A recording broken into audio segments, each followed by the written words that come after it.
Logistics aside, this has become a huge political showdown with Samajwadi Party leader Ram Gopal Yadav has called Prime Minister Modi as Mohammed bin Tughlaq. Here's what he said. Mohammad Tughlaq को क्या कहा? लोगों ने कैसा सवाल किया करते थे आप लोगों को?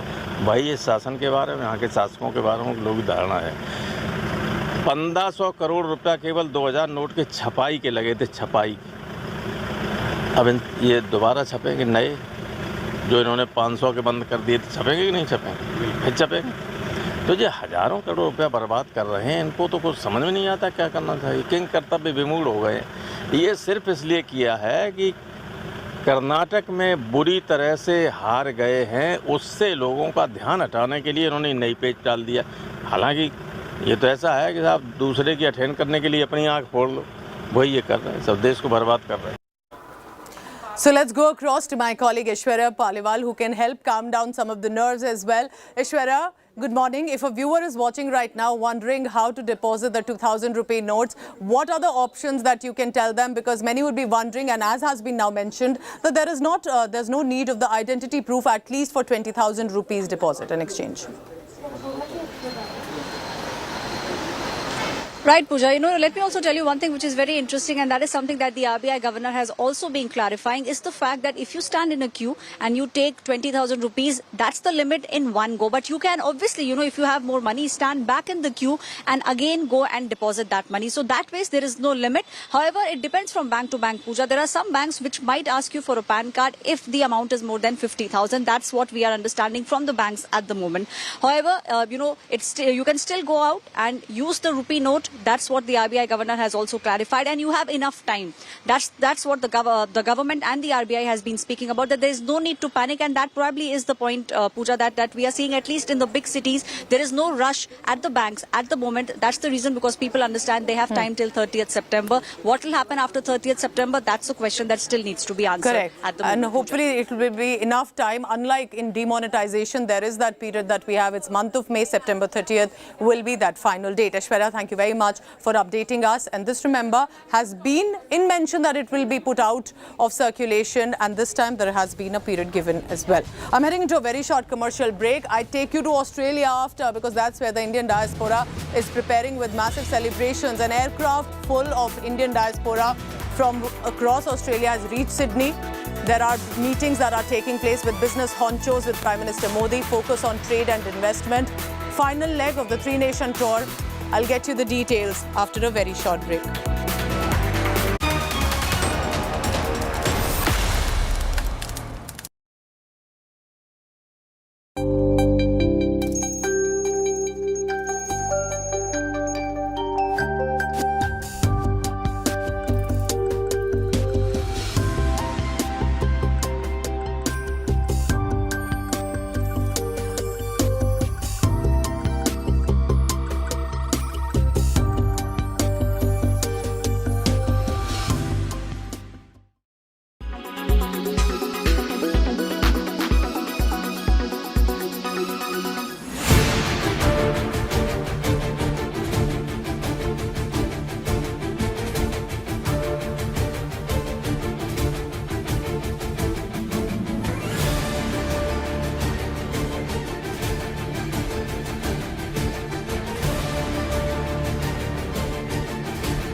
Make your media plan smarter with India Today Live TV on your connected devices. Amplify your brand with 100 million smart internet viewers. To advertise, mail us at sales@aajtak.com.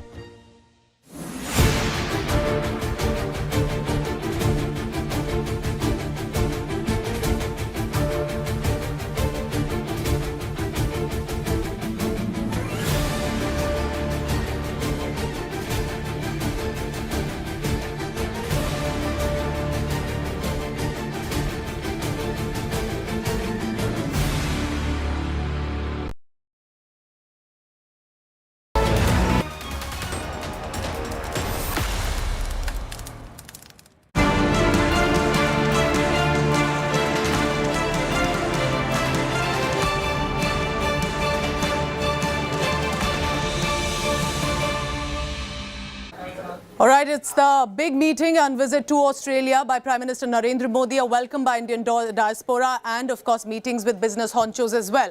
Joining me this morning is a special guest. Former Prime Minister of Australia, Tony Abbott, is joining us in this morning telecast.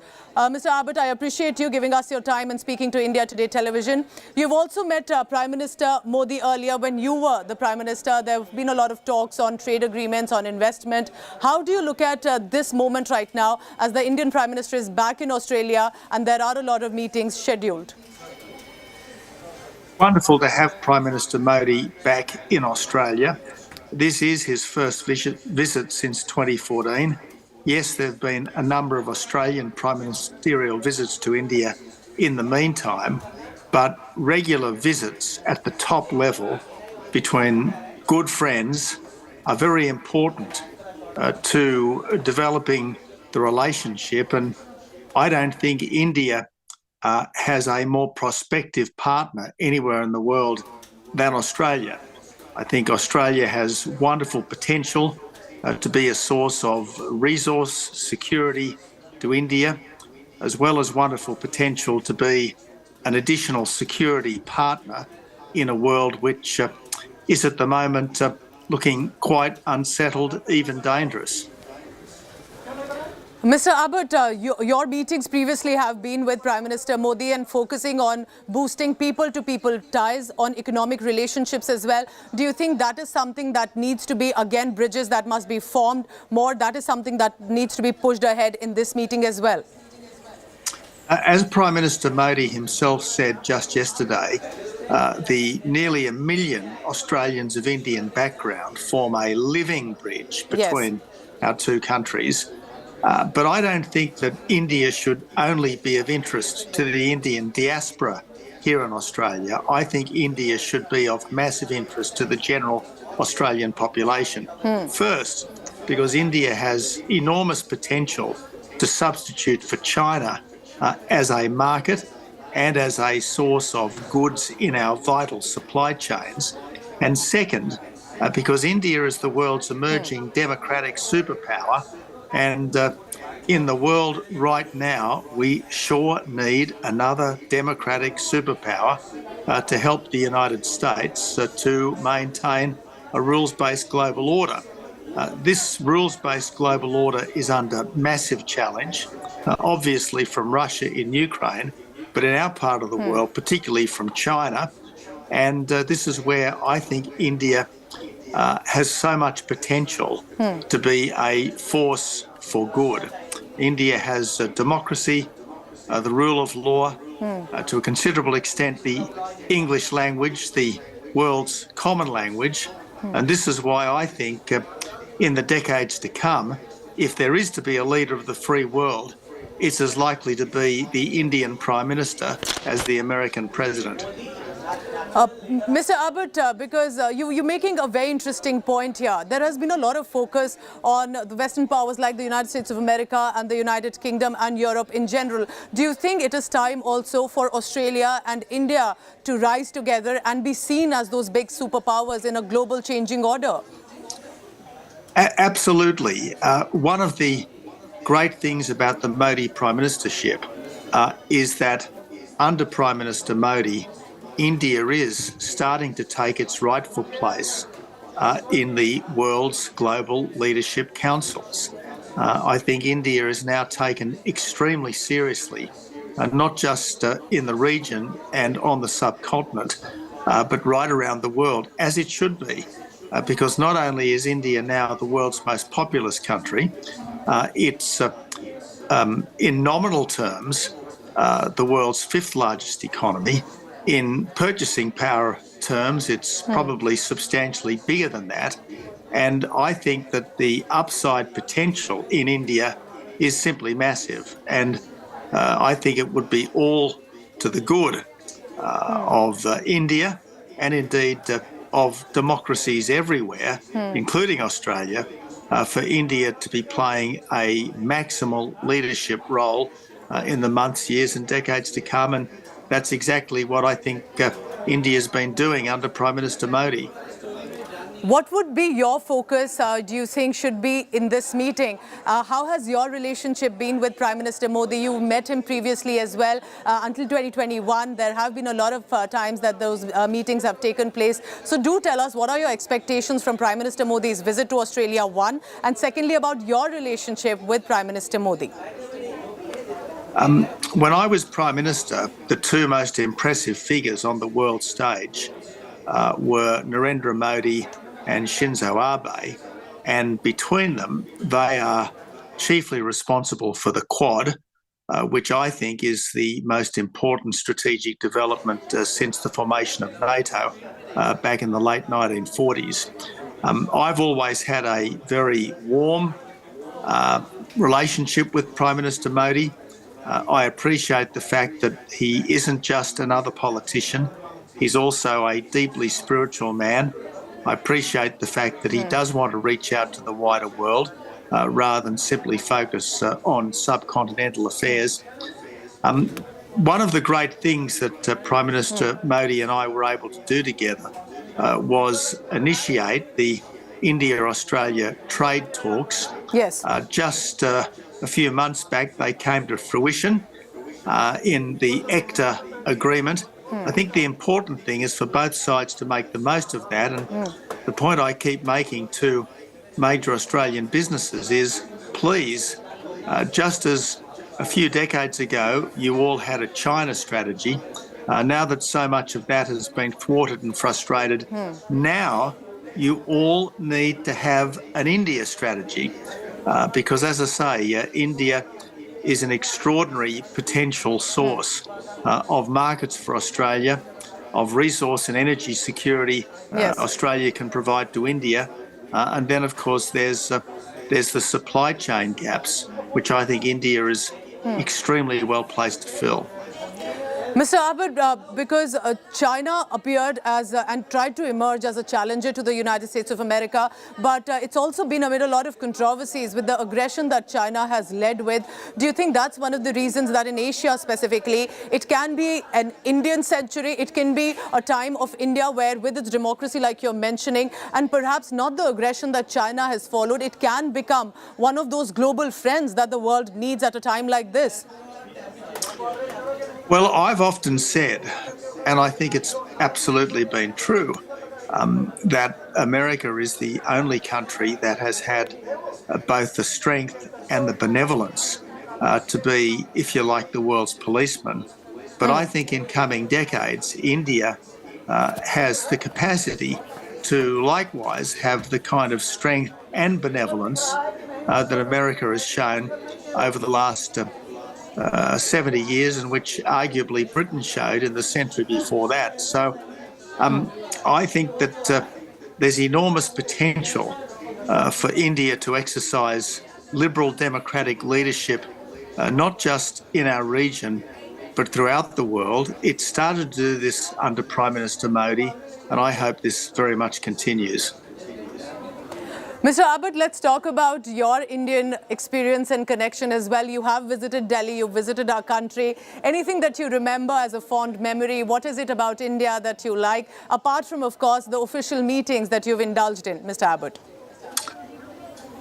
Well, Pooja, my first trip to India was back in 1981 when I was quite young. I was a student backpacking my way from Australia to England. And I thought it would be discourteous of me to fly over hundreds of millions of Indians without paying them a visit. So I had almost 3 months backpacking around India, starting in Bombay, moving through Rajasthan to Delhi, up into Kashmir, and eventually I went to Bihar province, where the Australian Jesuits had a mission. I spent quite a few weeks helping in the schools in Hazaribagh, in Bokaro's Steel City, in Dalton Ganj and elsewhere. I have very fond memories of that trip. I loved the work that the Australian Jesuits were doing, but I also loved the way the Indian people were so keen to better themselves and were so keen to make the most of all of their heritage, including the heritage of recent times, and so keen to make the most of their education. And I certainly did my best when I was a young graduate in those schools in Bihar to try to encourage that quenchless curiosity which is at the heart of any person who really wants to make a difference and be a force for good. That's very heartening to hear that you had a good experience and memories. And I'm also pleasantly surprised that you remember all the names of all the states and the areas that you visited. I appreciate that, Mr. Abbott. The last time Prime Minister Modi visited Australia, you were the Prime Minister. If you can tell us a little bit about, I mean, we've discussed it already, but about your interactions at that point. What was the focus then? And do you think that has helped make a bridge, form a bridge from where other issues are also now being discussed with Prime Minister Anthony Albanese? Well, there's absolutely no doubt that every Australian Prime Minister wants to be a good friend of the Indian Prime Minister. But I think there's no doubt that Prime Minister Modi has gone the extra mile, as well as his ministers. For instance, Foreign Minister Jaishankar has been to Australia 3 times in just the last 12 months. So India, to its credit, is making a big effort with Australia. And I think that Australia, particularly in my time, in Prime Minister Morrison's time, and now in Prime Minister Albanese's time, is making a big effort with India. I'll never forget spending time with Prime Minister Modi back in 2014. His speech to the Australian Parliament was a wonderful, wonderful speech. He got a rock star welcome from Australians, particularly Australians of Indian background. He responded to them with enormous warmth and enthusiasm. And I think he really did feel very much at home here. And I've got to say, whenever I visit India, while India is, I suppose, exotic by Australian standards, you never feel like a stranger. You never feel like you're a foreigner in India. And I certainly want to see a great sense of warmth between Australians and Indians, because I think that can only be good for both countries and for the wider world. Mr. Abbott, on behalf of all Indians, I would love to see you back in India and visit many more places. It's a diverse nation. But importantly, you've made some very important points, and that's about democracy standing with each other to ensure that the next changing global order will have nations like Australia and India as friends. And you have been a part of forming those friendship and bridges as well.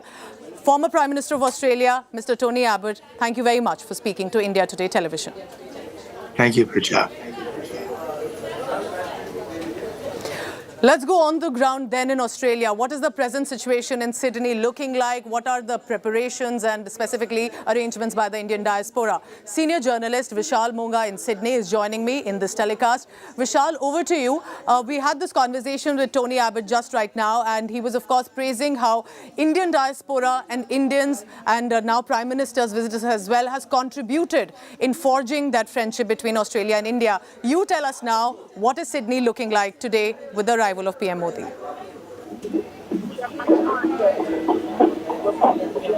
And you can see the celebrations that are going on. We are here to welcome Prime Minister Narendra Modi. If you see, there is drums going on now. Thousands of people are expected to reach here by around 2 o'clock. What I can tell you is that 5 p.m. when this whole program will start, there'll be 20,000 people here to the stadium. What I can show you right now is the decorations that are going on. These events will be performed inside the stadium. As of now, they're practicing outside and the group is very strong. Okay. Stay on with me, Vishal. We want to just dip into the audio right now. A lot of whole drama there, all of that there with the Indian diaspora that has made all these arrangements for Prime Minister Modi's welcome. So let's dip in, meanwhile, to all the reactions that have come in about Prime Minister Modi's arrival there. He's met business honchos in Australia and the Indian diaspora. Prime Minister, of course, is a very impressive person who understands business, which is very encouraging as well. The Prime Minister talked about his dreams for India and his ethic, which was a really powerful message. Australian Super does invest in India, of course, and in particular the National Indian Infrastructure Fund. And we've had very good experience in investing in India.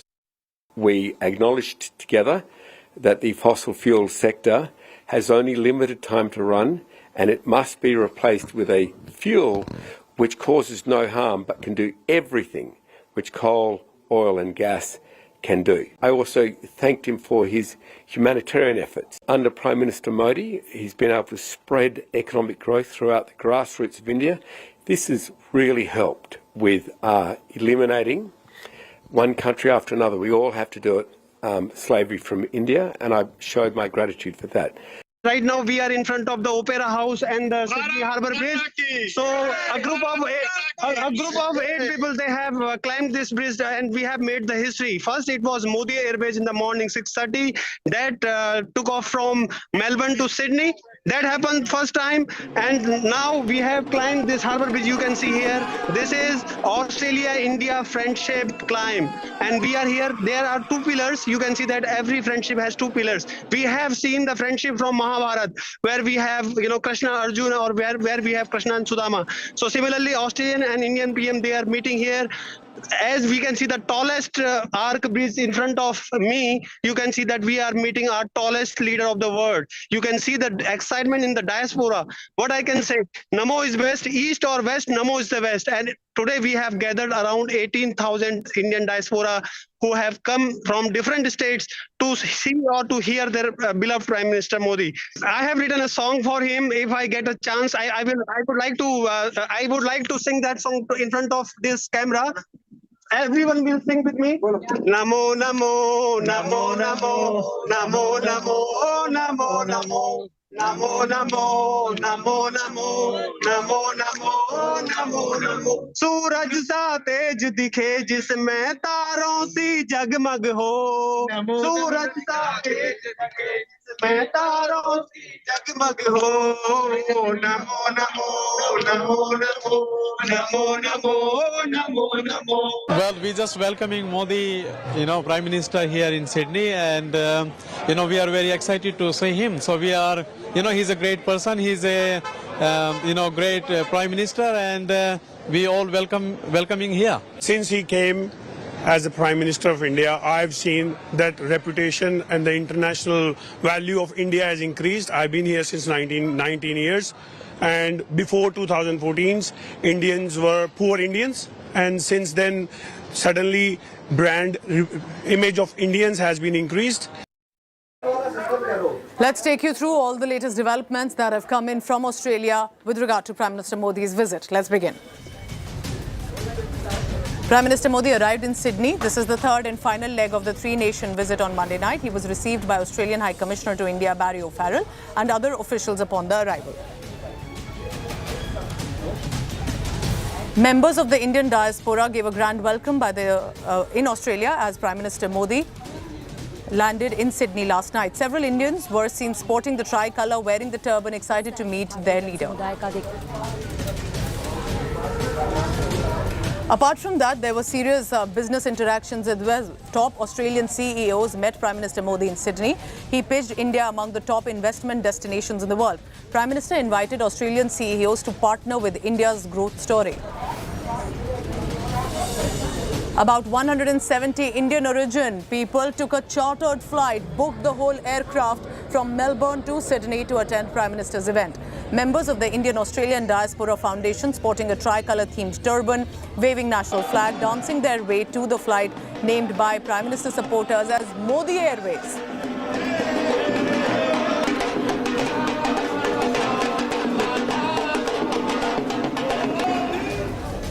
All right, so as and when more interactions and an event by the diaspora begins, we'll be cutting across live to that.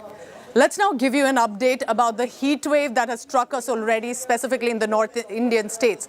There is the temperature, the mercury that's soaring already, and we are being told that there are not just Delhi NCR, but parts of Haryana, Punjab, also witnessing scorching heat. Temperature have crossed 44-degree mark in most places. This is the first widespread heat over such a large part, including parts of Uttar Pradesh, Madhya Pradesh, even covering isolated pockets of Jharkhand and Bengal. As per the Met Department, light rain shower are expected to bring relief in Delhi from Wednesday onward for 3 to 4 days.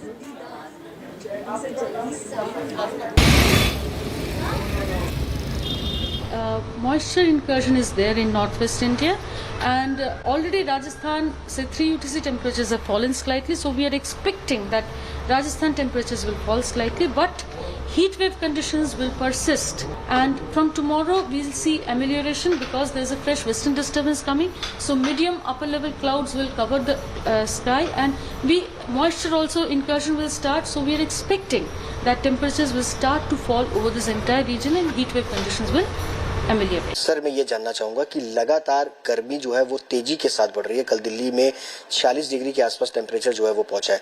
आज की अगर बात करें तो क्या temperature का स्तर है? देखिए, आज के लिए हमने हीट वेव का अलर्ट, येलो अलर्ट जारी किया हुआ है, और आज जो है टेम्परेचर हमारे पास उन्हीं एरिया में लगभग जहां पर आप बात करें नजफगढ़ और जफरपुर और साथ में देखेंगे पीतमपुरा, दिल्ली यूनिवर्सिटी के आसपास का जो एरिया है, यहाँ पर टेम्परेचर 45 से 46 डिग्री सेंटीग्रेड आज भी रिकॉर्ड किया जाएगा, और जो कि आप कह सकते हैं हीट वेव की कंडीशन फुलफिल करेगा। तो दिल्ली में आज हीट वेव हमारे पास रहेगा, और जो बाकी आपका रिप्रेजेंटेटिव ऑब्जर्वेटरीज हैं वहाँ पर टेम्परेचर जैसे कि सफदरजंग में लगभग 43 और 44 के बीच में रिकॉर्ड किया जाएगा। सर अगर मैप के जरिए समझे तो दिल्ली यहाँ हमें दिख रही है, उसके आसपास के एरिया के अंदर बादल जो है वो दिखाई दे रहे हैं। क्या माना जाए कि बारिश की कब तक संभावना है या वेस्टर्न डिस्टर्बेंस है जो आएगा?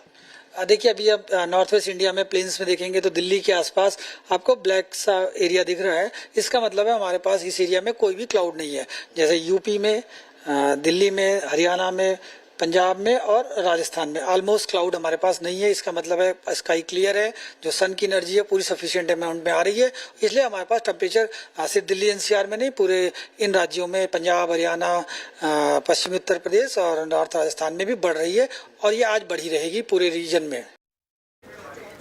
So if you are venturing out, ensure you're wearing a protected gear, carrying a water bottle, and don't let the heat wave strike you. Thank you very much for watching. Stay tuned. Lots more on the other side. After a very short break, we get you the big story about the 2,000 rupee note. What are the options that are available to you to exchange, to deposit in the banks? What are the procedure like? We get you the latest from the ground. Stay tuned.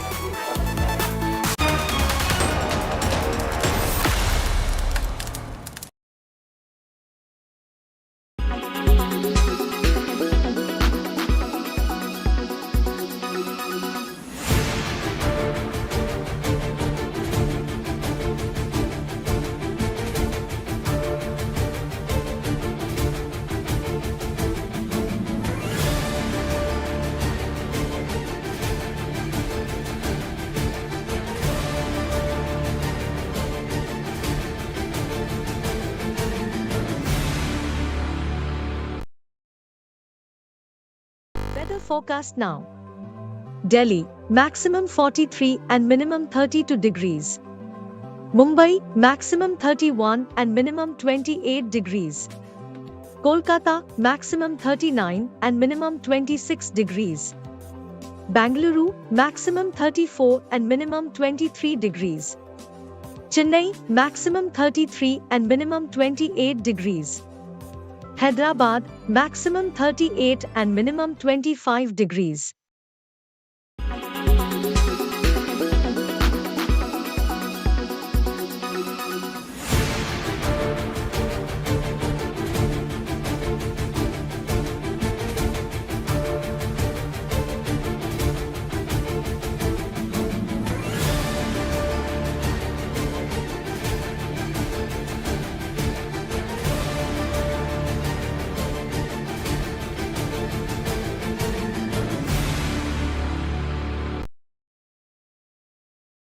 Why does this happen?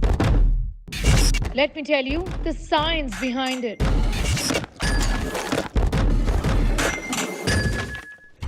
For more informative videos like this, keep watching India Today News Mode.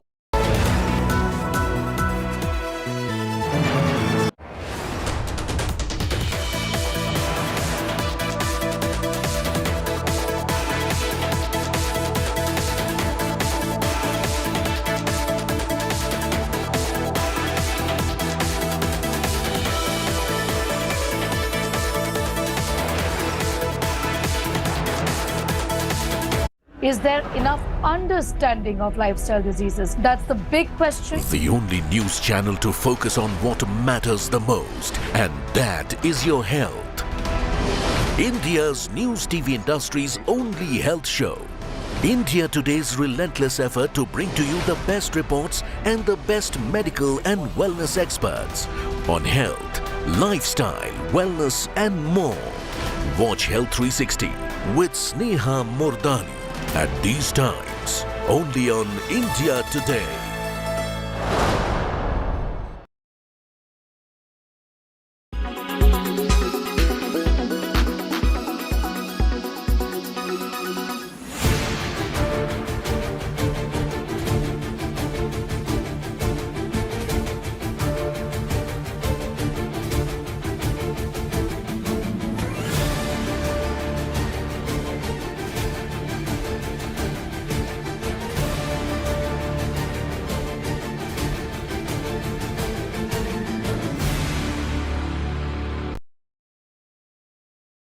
Weather forecast now.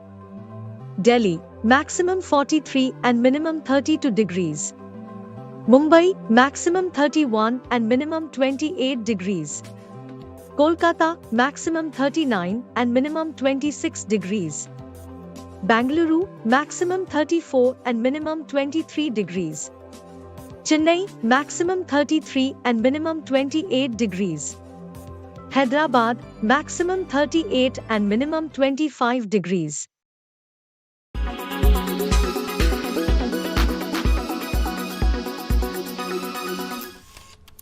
Kerala's public health. All political parties traveling from different parts. Armed with facts, Looking at political back. she takes the news by its horns. Do you think the future of these students are not hampered? Fierce, bold and direct, setting the tone for the biggest stories from every corner and every angle. Expect nothing but the unfiltered truth. News first, niceties later. Watch me, Nabila Jamal, on India Today. Make your media plan smarter with India Today Live TV on your connected devices. Amplify your brand with 100 million smart internet viewers. To advertise, mail us at sales@aajtak.com. Is there enough understanding of lifestyle diseases? That's the big question. The only news channel to focus on what matters the most, and that is your health.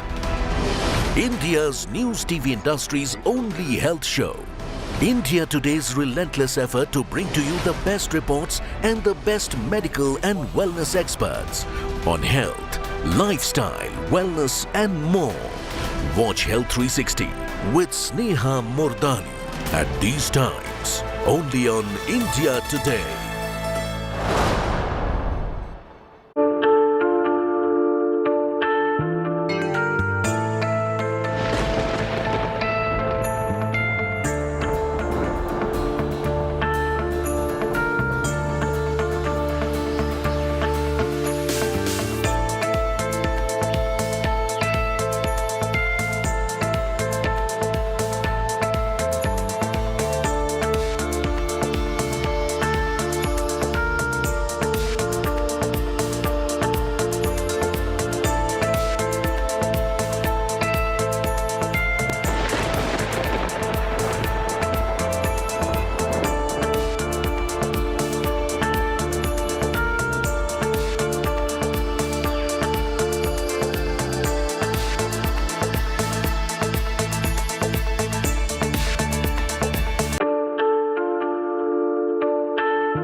2,000 rupee note exchange begins at the bank. You will need no slip, no identity proof for the exchange. But 10 notes of 2,000 is the limit per swap, and you can also deposit in the banks.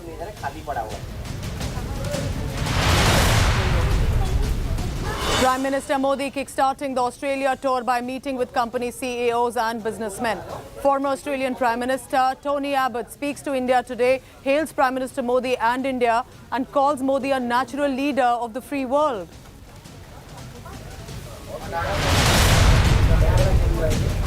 It's old politics over new parliament. Opposition targets the Prime Minister over inauguration, claims it's an insult to the President. Bharatiya Janata Party slams the Congress Party over parliament hypocrisy, cites Indira and Rajiv example. 2024 Gathbandhan talks are getting fast-tracked. Nitish Kumar intensifying mission opposition. Arvind Kejriwal to meet Mamata Banerjee and Uddhav Thackeray for support.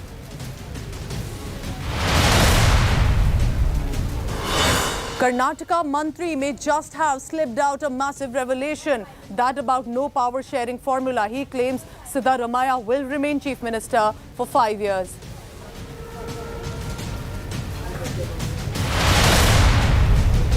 NIA team visiting London right now to investigate into the Indian mission attack on March 19th. 5-member NIA team leaving for London to probe the Khalistan extremists' attack on Indian High Commission, remember, in the month of March.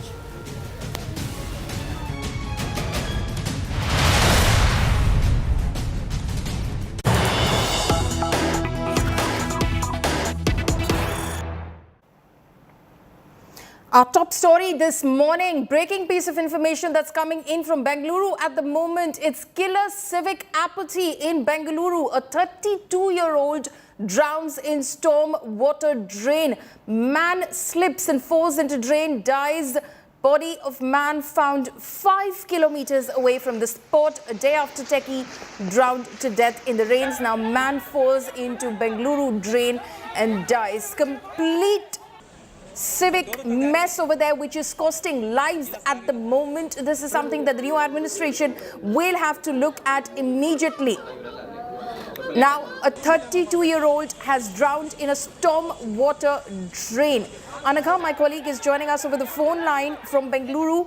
Anagha, what happened? Tell us about the incident.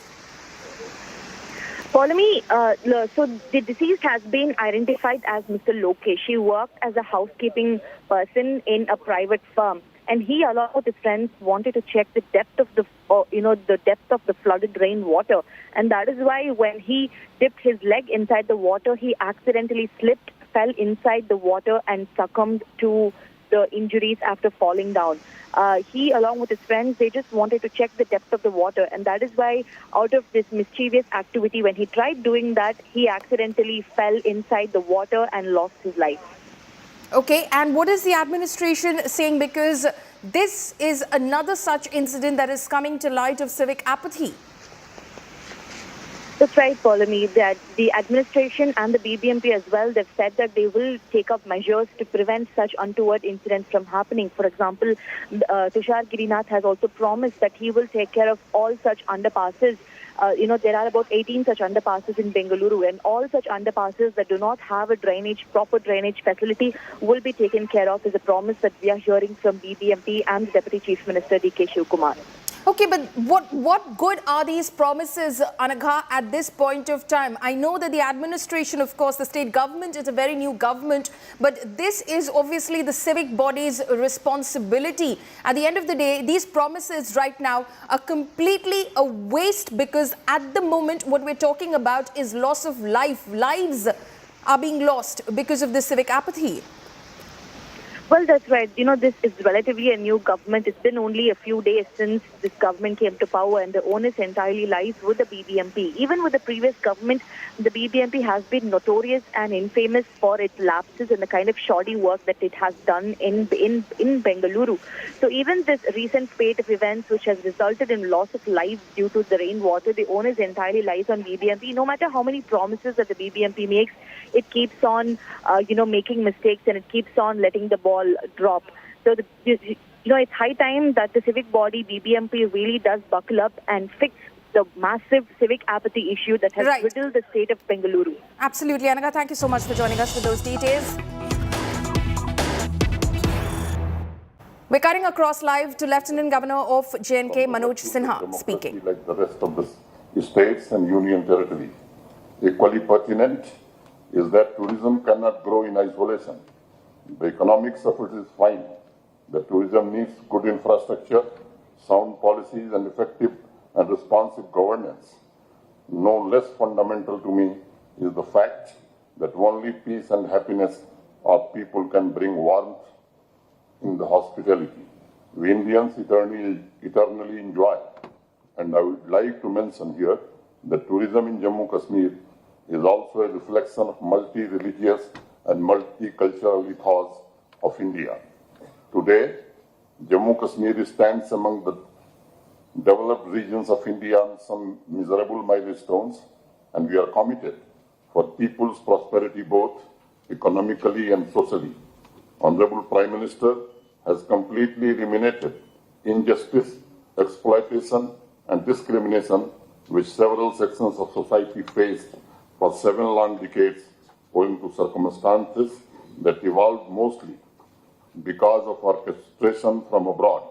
Friends, we are ensuring social equality and equal economic opportunity to all citizens, which is also enabling them to contribute to the nation building. Grassroots democracy has been strengthened, new industries are coming up, rapid agricultural growth is making our villages prosperous, new institutions have been opened up in higher education, youths are being trained for Industry 4.0, infrastructure development is progressing rapidly, and our emphasis on technology is transforming Jammu Kashmir into a digital society. In the past 4 years, the ranking of Jammu Kashmir and the various parameters of sustainable development goals have gone up. Thanks to visionary leadership of Honorable Prime Minister Modi ji. And the world can see, the entire society, especially the young generation, is scripting a bright future for themselves and the nation. The speed and scale of rapid development in Jammu Kashmir are awe-inspiring. Our speed to execute infrastructure projects has gone up almost 10 times. I will give you a small example. Only 9,229 projects were completed in the year 1890. In the last financial year, we have completed 92,560 projects. This achievement is a testimony to our resolve of peace and prosperity and making all our citizens equal partners in this journey of growth. Friends, the COVID pandemic made the world realize the hard way the virtues of travelers' well-being and also the values of a shared vision, one earth, one family, and one future. The paradigm shift towards sustainable living, inclusive and sustainable development is also an opportunity to provide new impetus to sustainable tourism. I am truly delighted that under India's G20 presidency, the G20 Tourism Working Group is focusing on 5 interconnected priority areas: green tourism, digitization, skills, tourism, MSMEs, and destination management will provide a roadmap for tourism as a tool for achieving sustainable development goals. Friends, it's encouraging for us to share that Jammu and Kashmir is already working on a few of the priority areas identified by the G20 Tourism Working Group, like on green tourism, skills, tourism MSMEs, and digitalization. In the post-pandemic era, these 5 key building blocks will promote environmental awareness, protect the ecology, and improve the economy and livelihoods of communities and inclusive growth of stakeholders. During the previous Tourism Working Group meetings, the world has seen that Honorable Prime Minister's vision of lifestyle for the environment is at the center of transformation of tourism sector. As I said earlier, the majestic peaks, crystal clear lakes, and serene green landscape of Jammu Kashmir is more than a tourism destination. It is a poetry. It is a land of realization. It is an energy field vibrating with the ageless Indian culture, cultural values. Under the guidance of Honorable Prime Minister, we have ensured that the transition in tourism sector in the backdrop of pandemic focuses on needs of travelers, interests of industry stakeholders, create employment opportunities, and promote environmental awareness. Numbers are adding to the narrative. Last year, a record number of 18 million tourists visited Jammu Kashmir, and the last year, tourism sector made more than 7% contribution to the Jammu Kashmir GDP. We have identified 300 new destinations to promote green tourism, small and medium enterprises, youth and women entrepreneurs, and involve local communities to support the sustainable tourism.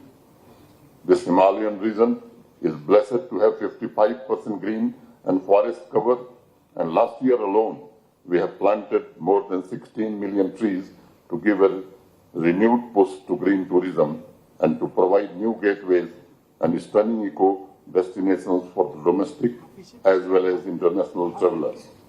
Tourism sector in Jammu Kashmir has been accorded the status of industry and all fiscal incentives as per our industrial policy. And I can tell you, we are receiving massive investment proposal from the industries in the hospitality sector. Friends, Jammu Kashmir used to be the favorite location for Bollywood film industry till late 1980s. After a long pause of almost 4 decades, we have revived the relationship with Bollywood and launched a film policy in 2021 to attract more investment into film sector and to make Jammu Kashmir most popular film shooting destination. Last year alone, more than 300 movies were filmed in the region, and such enthusiasm is bringing about a qualitative change in the lives of the people. For the travelers who want to explore the charming and adorable villages, we have come up with homestay facilities. It is being promoted and marketed by harnessing the power of digital tools, and it also ensures that incredible ecology is protected and promoted. We are grateful to Honorable Prime Minister Mr. Modi for his consistent effort to develop Jammu and Kashmir as one of the most sought of the tourist attraction in the world. Places like Gulmarg, Pahalgaon, Sonmarg, Bangas Valley, Lolab Valley, Srinagar, Jammu, Kishtawar, Sanasar, Gurez, Patnitop are now on the global tourism map and offering stunning scenery, skiing, snowboarding, trekking, beautiful and iconic mountain ranges, spiritual experiences, and rich cultural canvas. Several destinations in Jammu Kashmir are living examples of connect between the ancient and the modern, inclusive culture, history, music, and traditional cuisine that can truly provide elevated travel experiences to the people. We are developing the country's first book village on the banks of Uller Lake and many hiking trails for tourists who love tranquility of nature. Our aim is to make the countryside and popular destinations more sustainable and preserve the beauty of fascinating heritage sites. I am confident, under the leadership of Honorable Prime Minister Mr. Modi, Jammu Kashmir will soon find its place in the top 50 destinations in the world, and it will be on the travel bucket list of global travelers. Through this empowered gathering, I invite the world to Jammu and Kashmir. Give us a chance to host you and for you to know us. Come, enjoy and rejuvenate yourself. With these words, I once again welcome delegates of G20 nations. I wish you all a fruitful, enlightened discussion and positive outcomes that will help us building a global architecture for sustainable growth in tourism sector. I hope you will also enjoy our warm hospitality and breathtaking views of Dal Lake. Jai Hind. Thank you, sir. I would like to express gratitude to Honorable Lieutenant Governor for sharing his thoughts, and would also like to thank him. So that is, of course, the Lieutenant Governor of Jammu and Kashmir, Manoj Sinha, making his opening remarks at the 3rd Tourism Working Group of the G20, which is underway in Srinagar. For Science and Technology, Shri Jitendra Singh Ji, to share his thoughts with us. Srinagar city, in fact, is bustling with excitement as it gets set to host the G20 tourism meet. Now, this is the first time that Srinagar is hosting a global event since the abrogation of Article 370 in 2019. Now, houseboats and shikaras were illuminated with, in fact, beautiful lights amid the G20 summit. Those images of Srinagar as it gets set to host the G20 Tourism Working Group.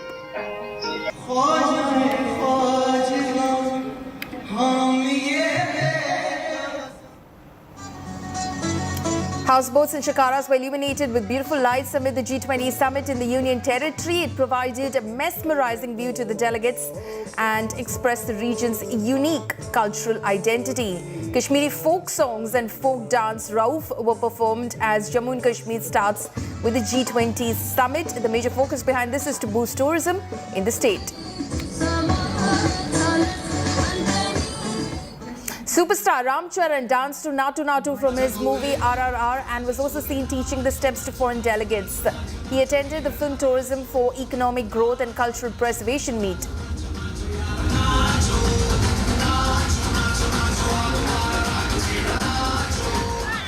Various colourful sports events were organised by Jammu and Kashmir Sports Council across Jammu and Kashmir amid the ongoing celebrations of G20. Players belonging to different sports activities participated in many events.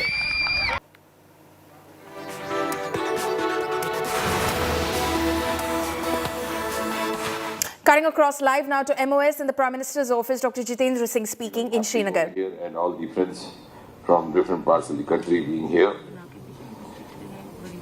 As you all know, and as you've been going around since yesterday, I'm sure this visit of yours will also add some added value, the picturesque scenic beauty around, and of course the cuisine which you might have tasted yesterday and will continue to do today as well.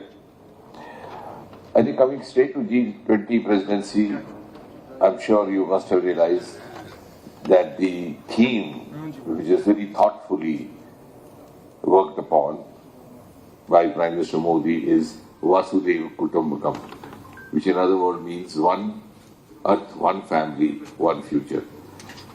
And if you give it a deeper thought, it is in fact a reflection of the reverence that traditionally India has for the value of life. Life in all forms, the human life, the animal life, the plant life, the microorganism life. And the G20 logo reflects three colors, which are indeed the colors of the tricolour, which also happens to be the national flag of India. And the visual of Mother Earth in the logo, we could say symbolizes our pro-planet approach or pro-planet leanings. And today when we meet here at the scenic spot of Srinagar, we have this deep realization within us that we are all a part of the global world, and India under Prime Minister Modi is very conscious of that. Our challenges are global, our concerns are global, our benchmarks are global, and our growth has also to be global. And that's why Prime Minister Modi has been time and again in COP meeting expressing his concern about the climate challenges. We have also committed to achieve net zero target by 2070. And I think another significance of holding this event in Srinagar is also that it's a strange blend of our traditional heritage and the most modern infrastructural monuments with cutting-edge technology. Srinagar, Kashmir, has been one of the earliest seats of learning both in Persian as well as in Sanskrit. It has a wide range of craftsmanship, artisanship, ranging from carpets, embroidery, shawls. Recently we had Basoli painting achieving GI tag. And on the other hand, the most infrastructural upgraded monuments.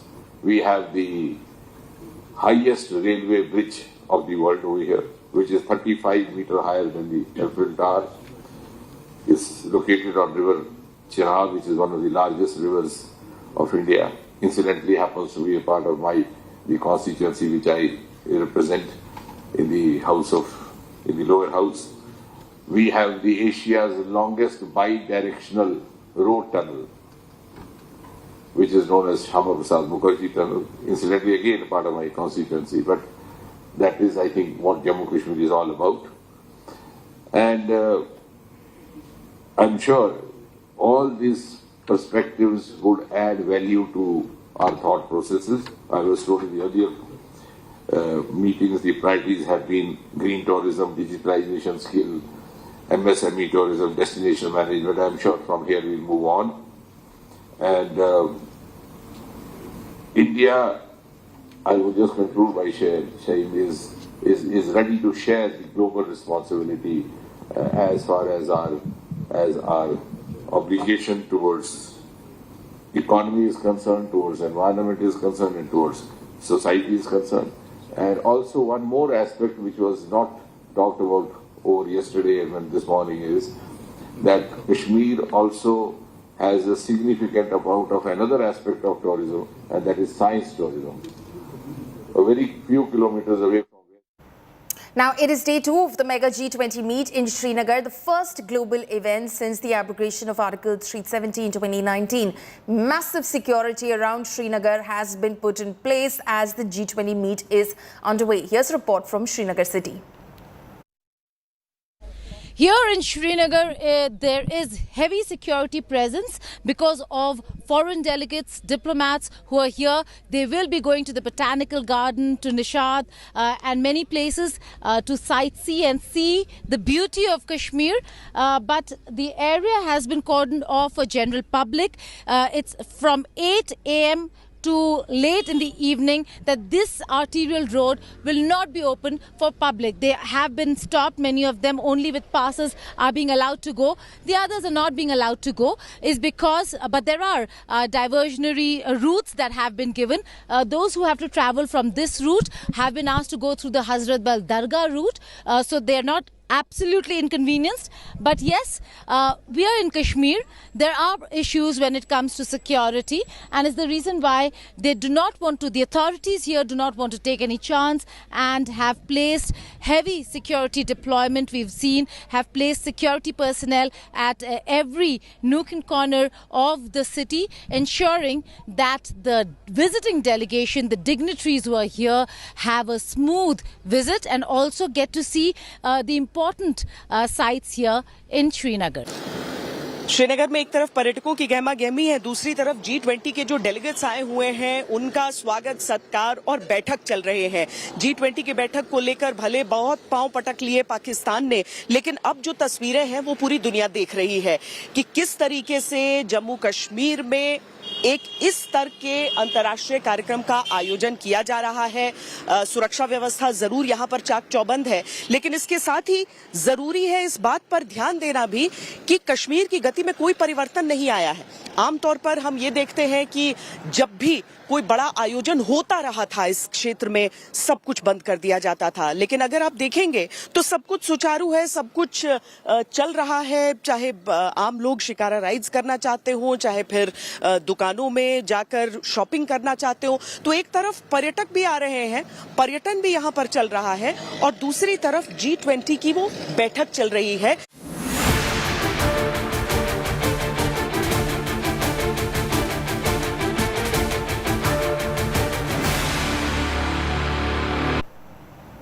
Now, the exchange of 2,000 rupee currency notes begins in banks across India today. Amid the rush to get rid of the soon-to-be outdated currency, there is a boom in gold and silver and petrol pumps as well. Now, the SBI informed that a tenderer won't have to fill any requisition form or provide their identity proof if they're getting their 2,000 rupee currency notes exchanged up to the amount of 20,000 rupees at a time.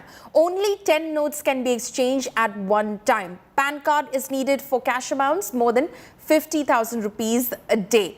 Meanwhile, there are 3 options to exchange, in fact, these 2,000 rupee notes till September 30th. First, use it as legal tender in shops. Second, exchange up to 20,000 rupees in banks. And third, deposit in your bank account. It's a part of the currency management operations of the Reserve Bank. Not issue notes which are excessively soiled, defaced or damaged. Under that section, for a long time, the Reserve Bank has been following what is called a clean note policy. Therefore, from time to time, Reserve Bank withdraws currency notes of particular series and issues fresh notes. हमारा expectation ये है कि most of these notes will come back. अभी तक शुरू नहीं हुआ exchange, कल से शुरू होगा. हमारा expectation है कि वापस आ जाएंगे. These notes were primarily issued to replenish the currency, what you call remonetization. That purpose has been fulfilled. Now, what you say, what you have just pointed out is right. I mean, when you have our high value notes, these 2000 rupee notes or even 500 rupee notes, so far their security features have not been breached, not been compromised. Meanwhile, Samajwadi Party leader Dr. Ram Gopal Yadav compared Prime Minister Modi to Mohammed bin Tughlaq. Listen in. Mohammad Tughlaq को क्या कहा, लोगों ने कैसा सवाल किया करते थे आप लोगों को? भाई ये शासन के बारे में, यहाँ के शासकों के बारे में लोगों की धारणा है। 1500 करोड़ रुपया केवल 2000 नोट के छपाई के लगे थे, छपाई। अब ये दोबारा छपेंगे नए, जो इन्होंने 500 के बंद कर दिए, छपेंगे कि नहीं छपेंगे? फिर छपेंगे। तो ये हज़ारों करोड़ रुपया बर्बाद कर रहे हैं, इनको तो कुछ समझ में नहीं आता क्या करना चाहिए। किंग कर्तव्य विमूढ़ हो गए। ये सिर्फ इसलिए किया है कि कर्नाटक में बुरी तरह से हार गए हैं, उससे लोगों का ध्यान हटाने के लिए इन्होंने नई पेज डाल दिया। हालांकि ये तो ऐसा है कि आप दूसरे की अटेंड करने के लिए अपनी आंख फोड़ लो, वही ये कर रहे हैं, सब देश को बर्बाद कर रहे हैं। Now, the inauguration of the new parliament building by Prime Minister Modi has triggered a massive political storm. The Congress party has accused Prime Minister of breaching constitutional propriety, asserting that as the head of Parliament, President Murmu should have inaugurated the new building and not Modi. Congress accused the BJP of playing cheap politics and said that the office of President has been reduced to mere tokenism. Even the Aam Aadmi Party lashed out at the centre, calling it an insult to President Murmu as well as the tribal and backward communities of the country. The Trinamool Congress alleged that the Prime Minister wanted to take credit for the new parliament, hence he's launching the same, he's inaugurating the same, stating that the new building is a total wastage of money. BJP, however, gave a befitting reply to the Congress, citing proof of times when former Prime Ministers Indira Gandhi and Rajiv Gandhi inaugurated Parliament House Annex and laid the foundation stone for the Parliament Library building. जिस वक्त centre vista की बात आई, उस वक्त भी इन्होंने negativity और नकारात्मकता की बात की थी। उस वक्त भी कहा था कि ये कैसे बन रहा है, ये तो बन ही नहीं सकता। फिर कहा कि साहब ये पैसे का जो है वो दुरुपयोग हो रहा है। इनको मालूम नहीं, मोदी जी उस मिट्टी के बने हुए हैं कि जो संकल्प लेते हैं उस संकल्प को वो साकार करते हैं। और अभी जो 2, 4, 10 सीटें आपको या जितनी भी जनता देगी, तो आप उसमें बैठेंगे तो आपके दिमाग में जो नकारात्मकता की बर्फ़ जमी हुई है वो थोड़ा सकारात्मक होगी। दुख की बात यह है कि जब पूरा लोकतंत्र हर नागरिक गौरवान्वित महसूस करेगा, उस वक्त कहीं ना कहीं हमेशा नकारात्मक राजनीति के लिए राहुल गांधी और पूरी कांग्रेस पार्टी जानी जाती है। आज इस तरह की खींच, इस तरह की नकारात्मकता क्यों सामने आ रही है? आप सपना देखते हैं, आदरणीय श्री नरेंद्र मोदी जी ने वो सपना पूरा किया है, और जिसको ये मोदी महल कहते हैं, ये केवल इनकी जलन और ईर्ष्या है। वो मोदी महल नहीं है, ये एक अनूठी पहल है जिसका स्वागत हर नागरिक कर रहा है। Parliament is not only of bricks and cements and steel. It is about the voices of people who are voiceless also. Will the mics be on in the new parliament? That's the question we have to ask. Hope that the Prime Minister realizes that Parliament is the temple of democracy, means we should allow the opposition also to speak and their mics should also be on. Actually, Mr. Modi wants to take credit for building a new Parliament House. In my mind, it is an unnecessary expenditure. It was not necessary. The old Parliament was serving very well. It would be jettisoning, it would be useless wastage of money. If it is to be inaugurated, let it be inaugurated by the President of India. So massive politics that seems to have broken out over the inauguration of the new parliament building, which is to happen at the hands of Prime Minister Modi on May 28th. Now, the Congress and other opposition parties like the Aam Aadmi Party and the Trinamool Congress saying that this is break from protocol. This isn't right constitutionally because President Murmu should ideally, as the first citizen of the country, inaugurate the new parliament building. Aishwarya Paliwal is joining us live this morning from Delhi. Aishwarya, politics which seems to have broken out over the inauguration of the new parliament building. Seemingly, it will only keep intensifying up until May 28th. Well, obviously, we have been seeing, Polemy, how the opposition party, especially the Congress party now, is asking the Prime Minister, why is it the Prime Minister who will inaugurate the new Parliament building on the 28th of May? But it's a tit for tat. The Bharatiya Janata Party has come out with a video which shows Rajiv Kumar and Indira Gandhi also doing some inaugurations. So definitely this is a new bone of contention that we are seeing between the opposition parties and the BJP. Let me also tell you one thing, Polemy. It seems like some of the opposition parties might not even accept the invitation given by the Bharatiya Janata Party for the 28th of May. That's also a possibility because they believe that it should be the President and not the Prime Minister who should be inaugurating the new building. Okay, so there is a possibility, as Aishwarya is reporting, that some opposition parties may give it a miss, the inauguration of the new Parliament building, because they believe that President Murmu should be inaugurating the building and not Prime Minister Modi. Aishwarya, thank you so much for joining us with those details. Now, opposition leaders are reeling, in fact, and weighing in for a united front against Modi's Sarkar. Bihar Chief Minister Nitish Kumar met Congress bigwigs Rahul Gandhi and Chief Mallikarjun Kharge in order to cement a roadmap for the 2024 Lok Sabha polls. Meanwhile, Kejriwal is also meeting Bengal Chief Minister Mamata Banerjee today to gain her support against the newly introduced ordinance on Delhi services. Here's a report.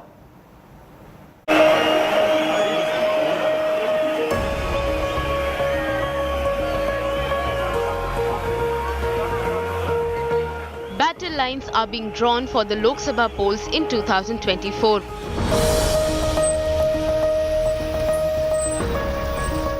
Bihar Chief Minister Nitish Kumar is at forefront of the mission to unite the opposition. Nitish Kumar on Monday met Congress Chief Mallikarjun Kharge and Rahul Gandhi to discuss the roadmap to the grand finale. It was the second such meeting in the last 1.5 months. It seems like Nitish Kumar is trying to become the glue which will hold all the opposition parties together. We have seen Nitish Kumar visiting states of Orissa, West Bengal and also Maharashtra. And now he's in the national capital knocking on the doors of the opposition leaders. Nitish Kumar now wants to make sure that over the next 3 to 4 days, all the opposition leaders come together. And that's exactly the point that the Congress party is also at the moment trying to make. The meeting with Congress netas came a day after Nitish Kumar and Delhi Chief Minister Arvind Kejriwal called for opposition unity to take on the BJP.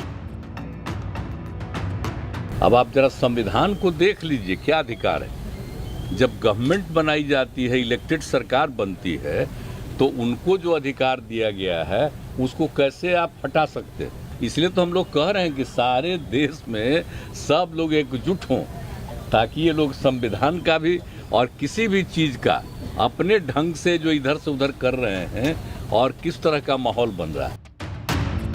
Meanwhile, Kejriwal is leaving no stone unturned in his fight against the centre.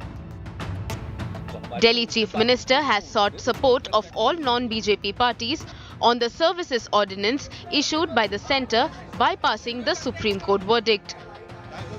अगर सारा विपक्ष इकट्ठा हो जाता है, non BJP सारी पार्टियां इकट्ठी हो जाती हैं, तो एक तरह से राज्यसभा के अंदर अगर ये इसको बिल के रूप में लेके आते हैं तो इसको बिल के रूप में हराया जा सकता है राज्यसभा के अंदर।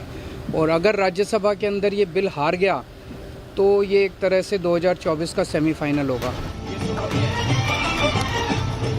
Kejriwal is also set to meet West Bengal Chief Minister Mamata Banerjee on Tuesday, followed by meetings with Uddhav Thackeray and NCP Chief Sharad Pawar on May 24th and 25th.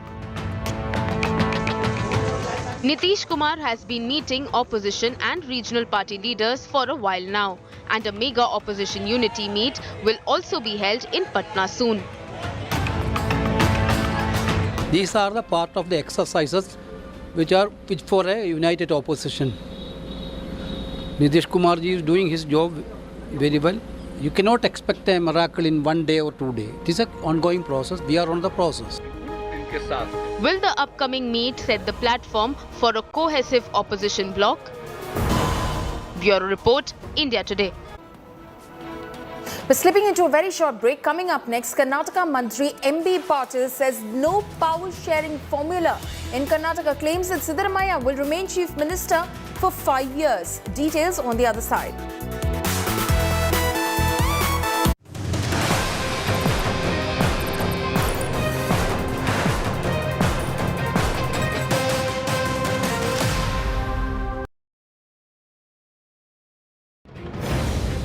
We broke CM Sitta 48 hours before all.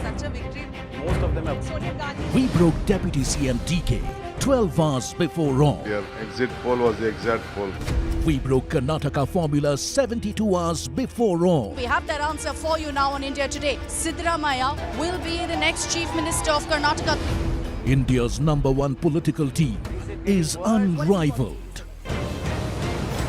Every news break, first on your channel. You're now smiling and accepting Deputy Chief Ministership. We have promised them that we'll give a good government with a good governance. Keeping you ahead is our promise. The war has ended. India Today stands tall.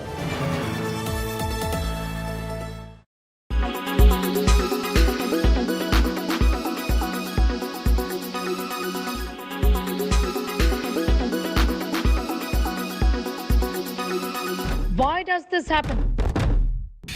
Let me tell you the science behind it.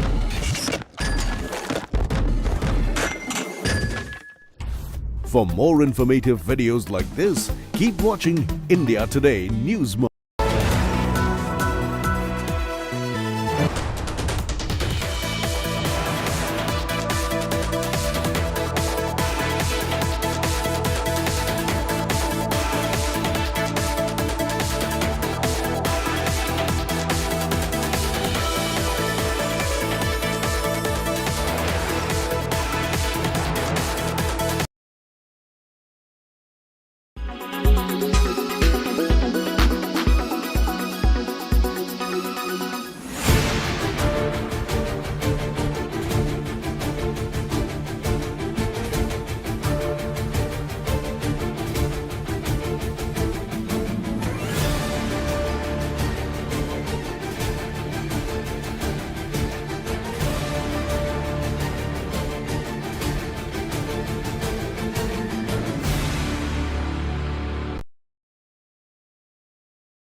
Why does this happen?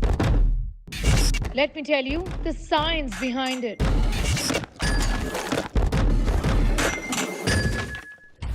For more informative videos like this, keep watching India Today.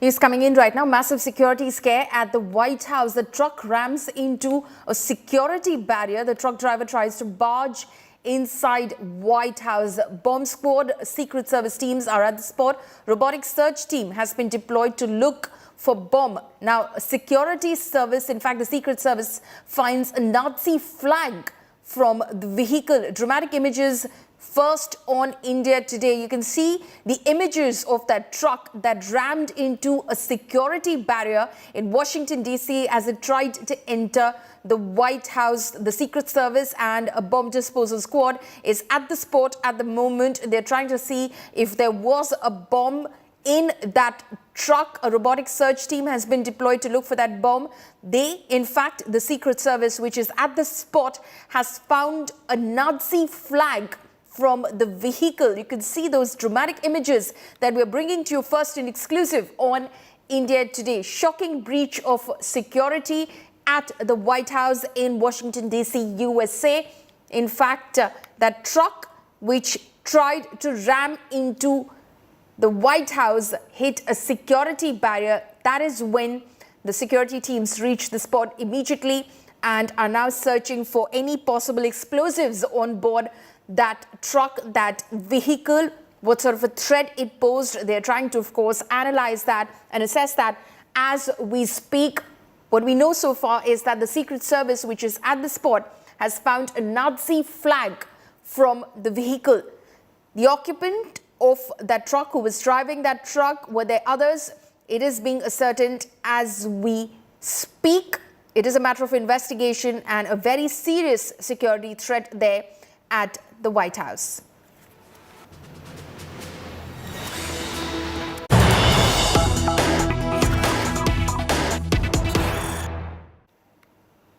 Now, images coming in from Karnataka. Massive protests outside Siddaramaya's house. GS Patil backers flock outside the Chief Minister's house in Bengaluru, demand cabinet berth for GS Patil. Now, GS Patil backers hit the streets against Chief Minister Siddaramaiah. You can see those images of those protesters who are basically supporters of GS Patil, who want him to be allotted a cabinet berth, are now in fact demanding the same, raising slogans outside the Chief Minister's residence in Karnataka. So after, of course, the Congress tried to quell the aspirations of both Siddaramaiah and DK Shivkumar for the Chief Minister's chair, they got that settled.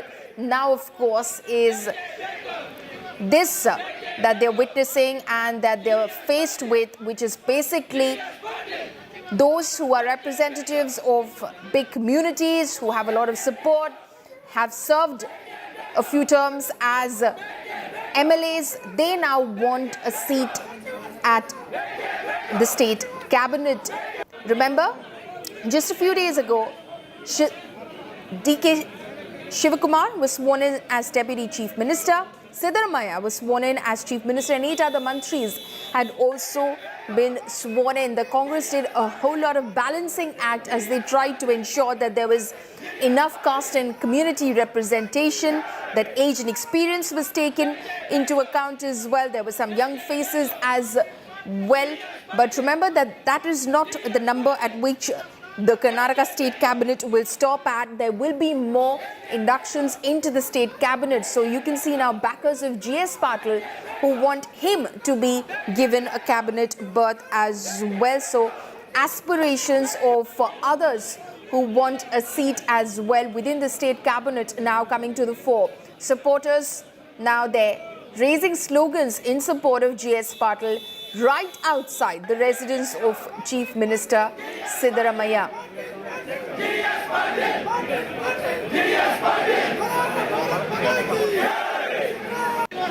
You can see those supporters raising slogans in favor of GS Patil. He, of course, just recently won the elections, and now his supporters want him to be rewarded with a cabinet berth. He, in fact, just recently wrested back the seat from BJP's Kalkappa Bandi. And that is, of course, extremely significant. He wants the Congress to take into account his contribution. My colleague Sagai Raj is joining us live.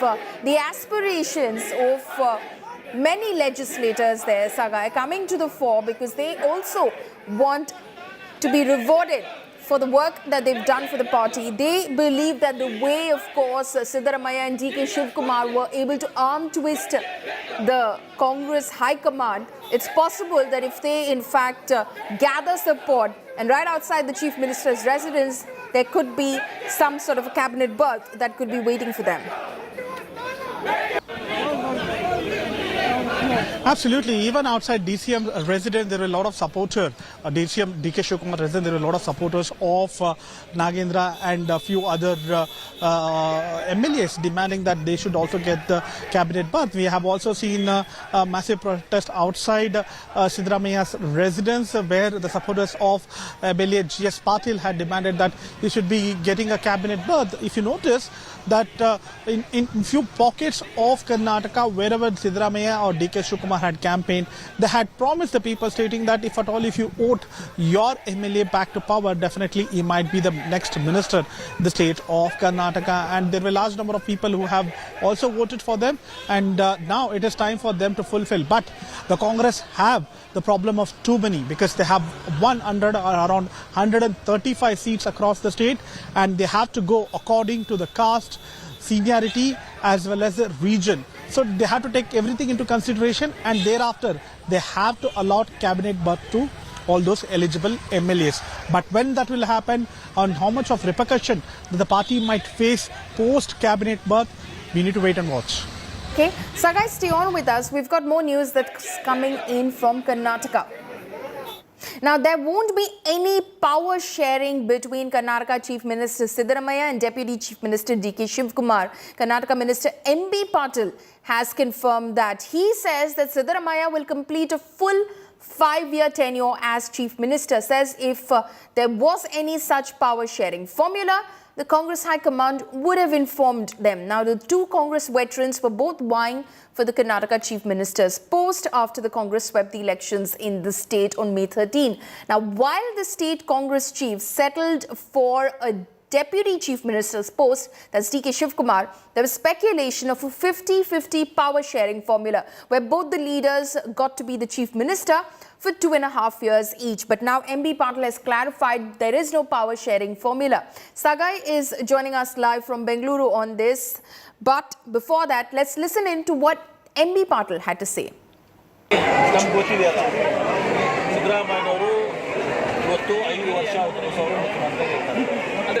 Power sharing ಅದು ಯಾವುದನ್ನು ಕೂಡ ಆಗಿದ್ರೆ ಒಬ್ಬರು ನಮ್ಮ ಪಕ್ಷದ ವರಿಷ್ಠರು ನಿಮ್ಗೆ ಹೇಳ್ತಾ ಇದ್ದೀನಿ ಪ್ರಸ್ತಾಪ ಇಲ್ಲ ಸರ್ ಅದರ ಆ ರೀತಿ ಯಾವುದೂ ಇಲ್ಲ. ಇಲ್ಲಿ ಏನು ನಮ್ಮ ACC ವೇಣುಗೋಪಾಲ್ ಅವರು ನಮ್ಮ ACC ಪ್ರಧಾನ ಕಾರ್ಯದರ್ಶಿಗಳು ಹೇಳಿದ್ದಾರೆ. ಆ ಪ್ರಕಾರ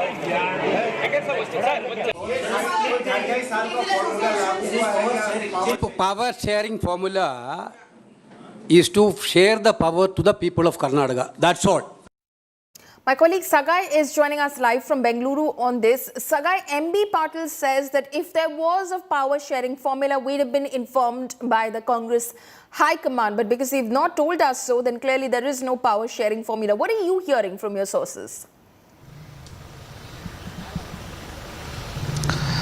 See, on the day when AICC had announced that Siddaramaiah will be the Chief Minister and D.K. Shivkumar will be the Deputy Chief Minister, there are a lot of speculation and reports stating that probably after 2 years or after 3 years or after Lok Sabha election, there might be change in the leadership where D.K. Shivkumar will take over as the next Chief Minister within this period. So, but now M.B. Patil, who is also one of the cabinet ministers in the state, have given a clarification that there is no power sharing. If at all, if there is a power sharing, AICC would have confirmed about this. And in fact, he has also given a clarification today saying that he was trying to reiterate the statements of K.C. Venugopal. While addressing a press conference in Delhi, K.C. Venugopal had said that there is no power sharing. If at all, if there is a power sharing, it will be with the people of Karnataka. So he is saying that he was trying to reiterate. He didn't say anything new or anything controversial. I was just trying to repeat what AICC General Secretary K.C. Venugopal said. So, but this particular statement from the cabinet minister has made a lot of noise in the state of Karnataka, where D.K. Shivkumar did not speak about this because he's been very vocal on that. Even talking to Rajdeep Sardesai during his interview, he said that he doesn't want to disclose the deliberation or negotiation which has happened during the time of negotiation between Siddaramaiah and D.K. Shivkumar in Delhi. Okay, Sagai, just stay on with us. Now, obviously, the BJP is mocking this after M.B. Patil's statement. What we're learning right now is that after D.K. Shivkumar's Chief Minister dreams suffer a big jolt, the BJP now mocks the Congress for dashing D.K. Shivkumar's hopes. Siddaramaiah loyalist rejects split CM post for D.K. Shivkumar. Now, BJP claims that Sidhu DK's government will be shaky. BJP takes ATM Sarkara jibe at the Siddaramaiah government. My colleague Sagai continues to be live with us. Sagai, as you were, of course, discussing about what M.B. Patil said, the BJP, of course, is using this opportunity to mock the Congress and specifically D.K. Shivkumar, saying he, in fact, bore all these aspirations to become Chief Minister of Karnataka. After the landslide win for the party, he did not become Chief Minister. and now there isn't a possibility that he will become Chief Minister in 2025 either.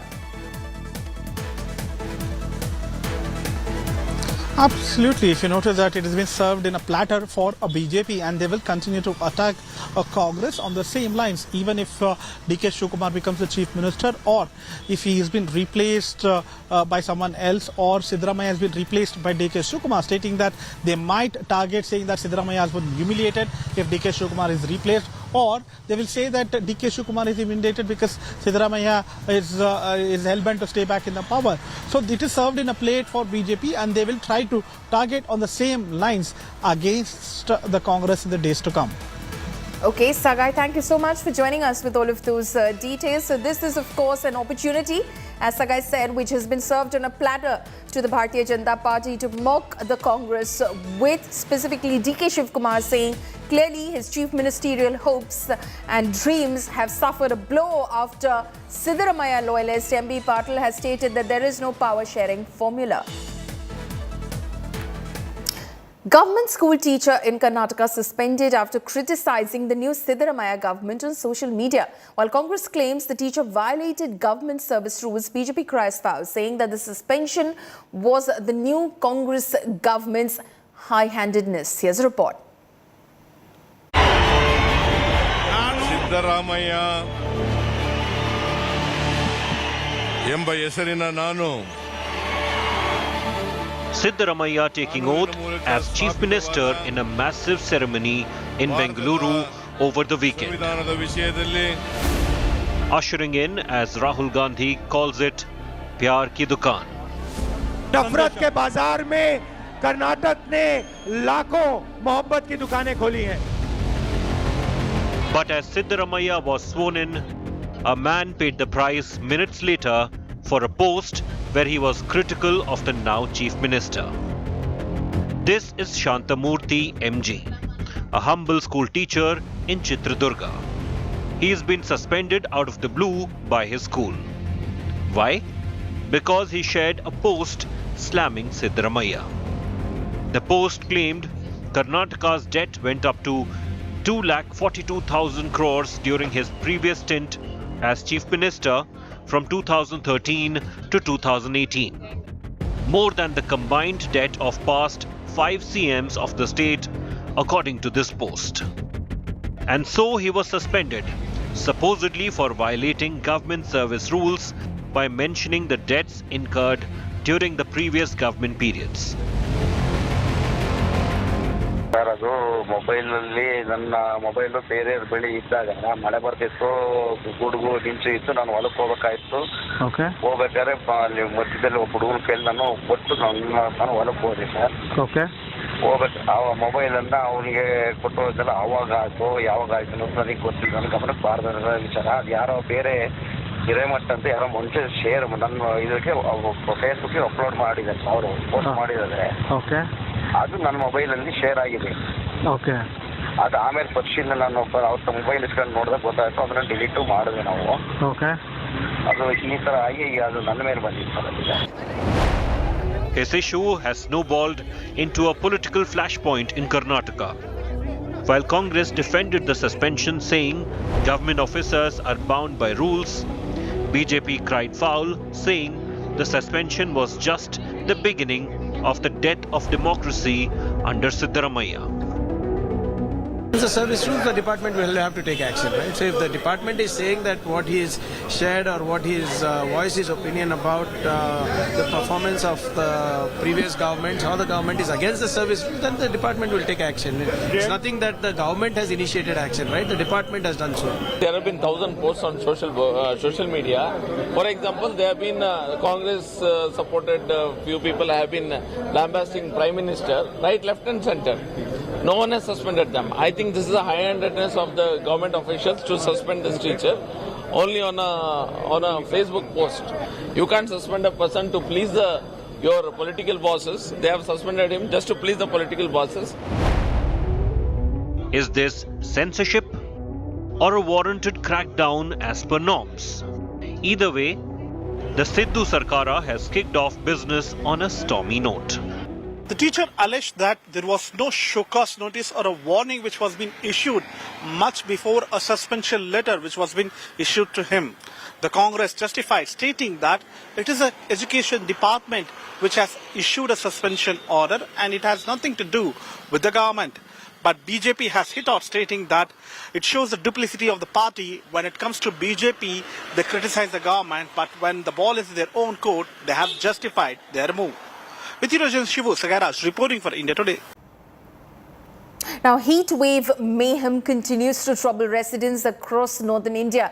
Heat wave alert has been issued in several cities of northern India as residents experience soaring mercury levels. Apart from Delhi, parts of Haryana and Punjab are also witnessing scorching heat, with maximum temperatures crossing the 44-degree mark in some places. Now, this is the first widespread heat over such a large part, including parts of Uttar Pradesh, parts of Madhya Pradesh, and even covering isolated pockets of Jharkhand and West Bengal.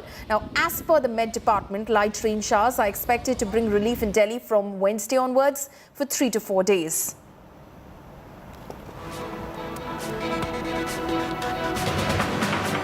Chandigarh and Punjab grappling with heat wave. We are in Chandigarh right now. Let me show you. There are several people out here, all having a juice or something to drink. But it's getting really hot. It's somewhere over 40 degrees. Let's just try and have a word. कितनी गर्मी पड़ रही है यहाँ? Ma'am, temperature को कह नहीं सकते, लेकिन गर्मी काफी तेज है और हम टूरिस्ट हैं और हमारे को यहाँ पर देखने को मिला ठंडे पानी की व्यवस्था भी नहीं है गवर्नमेंट की तरफ से, कोई वाटर कूलर नहीं है, कोई कुछ भी नहीं है, पानी के लिए बहुत परेशान हो रहे हैं, तो हमें जूस पीना पड़ रहा है। पानी के लिए हम सिर्फ या तो बोतल खरीदें या फिर कोई कहीं पे भी मार्केट में कहीं ऐसा कोई वाटर कूलर या कुछ भी अवेलेबल नहीं है। और लोगों से पूछते हैं कितनी गर्मी है? बहुत तेज गर्मी है, बहुत ज्यादा गर्मी है, हालत खराब हो रही है हमारी तो बहुत ज्यादा। बाहर निकालने मतलब हम निकले तो हैं, लेकिन ऐसा लग रहा है कि घर में रहते तो बढ़िया रहता, बहुत ज्यादा गर्मी है, हालत खराब हो रही है। So these are tourists, but let me tell you, this is where the vendors are out here, and obviously for them a lot of hard work, a lot of sweat, but also means a lot of business. But yes, advisories have now been issued because the temperatures are all set to rise, and this is where the advisories have been issued by both governments of Chandigarh as well as Punjab, and the administration here has alerted people to stay indoors at least during the peak hours of summer heat. With camera person Chandhi Ram, this is Kamaljeet Sandhu in Chandigarh for India Today. And that's a wrap on this bulletin. For all the latest news and updates, you can log on to indiatoday.in. You can also download the India Today app. Thanks for watching.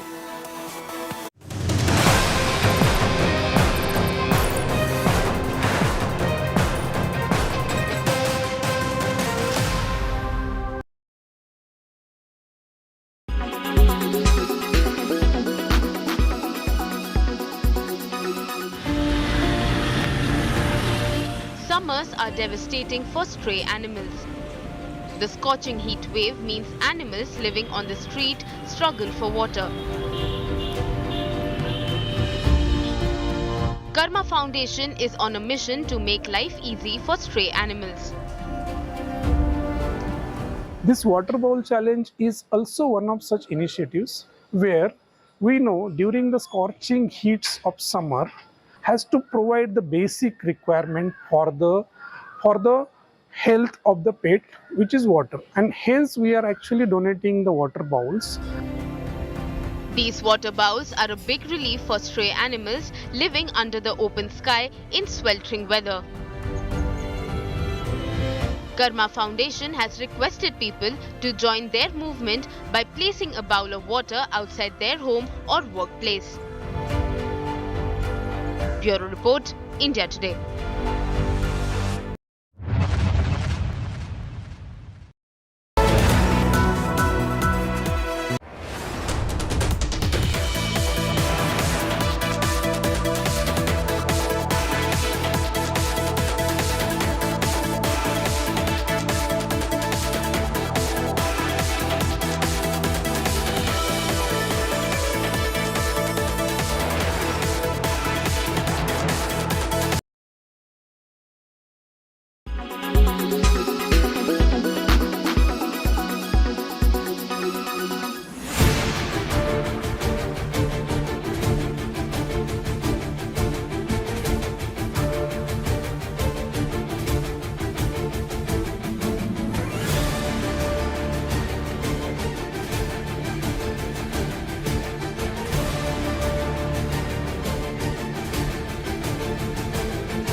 Weather forecast now. Delhi, maximum 43 and minimum 32 degrees. Mumbai, maximum 31 and minimum 28 degrees. Kolkata, maximum 39 and minimum 26 degrees. Bangalore, maximum 34 and minimum 23 degrees. Chennai, maximum 33 and minimum 28 degrees. Hyderabad, maximum 38 and minimum 25 degrees.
Watching India Today.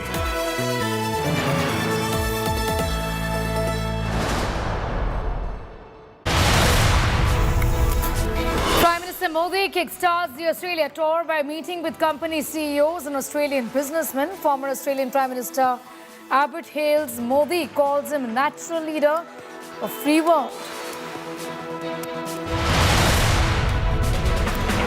Old politics over new parliament. Opposition targets the Prime Minister over the inauguration.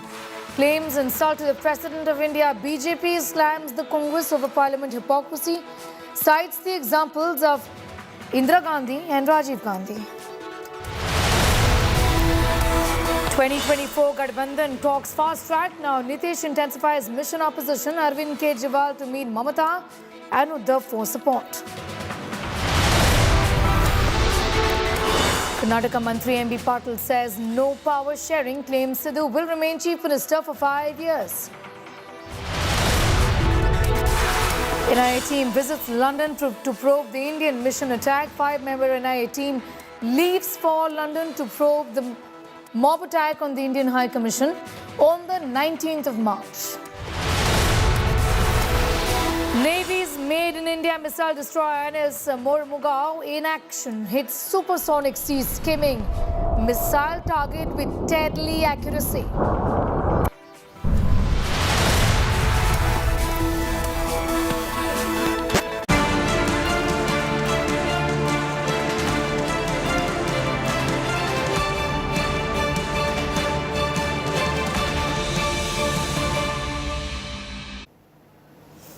A very good morning. You're watching India Today TV. Those were the headlines. I'm Sneha Mordani, and here's what our top focus at this hour. We're talking about Prime Minister Narendra Modi, who is in Australia for the last leg of his 3-nation tour. And his Australian visit is filled with big events. He kick-started his visit by meeting top Australian CEOs and businessmen. The Prime Minister met the executive chairman of Fortis Future Industries, among many other Australian businessmen. Amid much fanfare, the Prime Minister, a plane full of the Indian diaspora landed in Sydney with Indians donning tricolour turban. The diaspora booked a chartered plane and flew from Melbourne to Sydney only to meet the Prime Minister. Now, even when the Prime Minister landed in Sydney, he got a grand welcome from the Indian diaspora and Modi, Modi chants echoed across. The Prime Minister will attend a community event to celebrate diverse Indian diaspora. Almost 2 lakh Indians are set to pack the Sydney Stadium. Right now we are in front of the Opera House and the Sydney Harbour Bridge. So a group of a group of 8 people, they have climbed this bridge and we have made the history. First, it was Modi Airways in the morning, 6:30. That took off from Melbourne to Sydney. That happened first time, and now we have climbed this harbour bridge. You can see here. This is Australia-India friendship climb, and we are here. There are two pillars. You can see that every friendship has two pillars. We have seen the friendship from Mahabharat, where we have Krishna Arjuna, or where we have Krishna and Sudama. So similarly, Australian and Indian PM, they are meeting here. As we can see the tallest arc bridge in front of me, you can see that we are meeting our tallest leader of the world. You can see the excitement in the diaspora. What I can say, Namo is best, east or west, Namo is the best. And today we have gathered around 18,000 Indian diaspora who have come from different states to see or to hear their beloved Prime Minister Modi. I have written a song for him. If I get a chance, I would like to sing that song in front of this camera. Everyone will sing with me. Namo, namo, namo, namo, namo, namo, namo, namo. Namo, namo, namo, namo, namo, namo, namo, namo. सूरज सा तेज दिखे जिसमें तारों सी जगमग हो. सूरज सा तेज दिखे जिसमें तारों सी जगमग हो.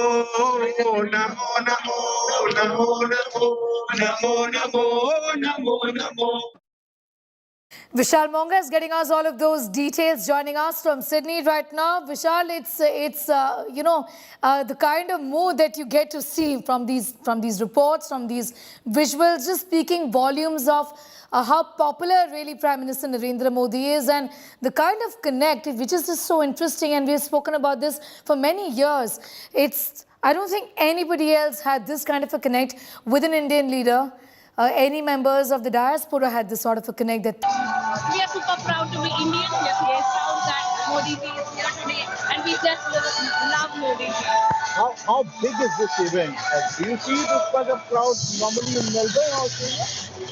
We have around 25,000 odd people coming in here today, and I believe every state has been allocated different amount of tickets. I'm pretty sure thousands of people are coming from Melbourne as well. We did have a Modi Airlines fly in from Melbourne this morning, so I have a lot of Modi fans coming along in the Modi Airways this morning as well for the event. So you heard people have come not only from Sydney, Melbourne, Perth, Adelaide, Tasmania. A lot of people have come here, and it is expected that around 20,000 plus people would be here welcoming Prime Minister Narendra Modi in a superhero style. That's right. Vishal, of course, the excitement is for us to see right here with an entire plane of members of the Indian diaspora actually flying down to meet with Prime Minister Narendra Modi. But just talk to us a little about what really the plan is as far as today's bilaterals are concerned, and what next for the Prime Minister as part of his itinerary. Yes, indeed. What I can tell you is that the program will start at around 5 o'clock and will go on for around 2 hours. And right now, the stadium is, you can see a lot of MPCs will really fill in within half an hour from now. Not only that people from Melbourne, but also the CEOs of top companies met Prime Minister Narendra Modi today, and the focus and the agenda was trade between India and Australia. That's very important. Tomorrow is a big day for Australia and India, where the bilateral talks would there will be bilateral talks between the Australian Prime Minister and the Indian Prime Minister. Let's again go back to the people who have come here. Now you've come here. How important are the ties between India and Australia? Very important to develop friendship, because I think it is going to create a historic event, I would say that. But India and Australia have a very close friendship with respect to sport. We play cricket and we are tough competitors of each other with respect to anything. I believe many of us who have migrated to Australia have brought in the Indian culture here, tried to mingle it along with the while coming on the train. We all got compliments saying that the way they were shining, how colorful they are, that's what makes a great performance. Please give it up one more. So you heard about the cultural ties, the wonderful sarees they're wearing. and also the colorful clothes the Indian wear, that is basically an eye-catching. But what I can tell you is that this event, after this event, there's important meeting between the Indian Prime Minister and the Australian Prime Minister, which will talk about the trade. Australia is trying to replace China and make India as one of the important economic partners so that they don't have to rely on China. All right, Vishal, I'm going to thank you for getting us up to speed with that. Vishal Monga joining us from the historic Sydney Opera House there. Prime Minister Modi and top Australian CEOs had a fruitful meeting with much insightful discussions. And Australian CEOs were just awestruck by the Prime Minister. Listen in. Prime Minister, of course, is a very impressive person who understands business, which is very encouraging as well. The Prime Minister talked about his dreams for India and his ethic, which was a really powerful message. Australian Super does invest in India, of course, and in particular the National Indian Infrastructure Fund. And we've had very good experience in investing in India. We acknowledged together that the fossil fuel sector has only limited time to run, and it must be replaced with a fuel which causes no harm but can do everything which coal, oil and gas can do. I also thanked him for his humanitarian efforts. Under Prime Minister Modi, he's been able to spread economic growth throughout the grassroots of India. This has really helped with eliminating one country after another. We all have to do it. Slavery from India, and I showed my gratitude for that. You know, Australia really needs to work harder to develop its relations with India. You just need to look at the investment that has flowed to India from, I think it's about 60 different countries under Prime Minister.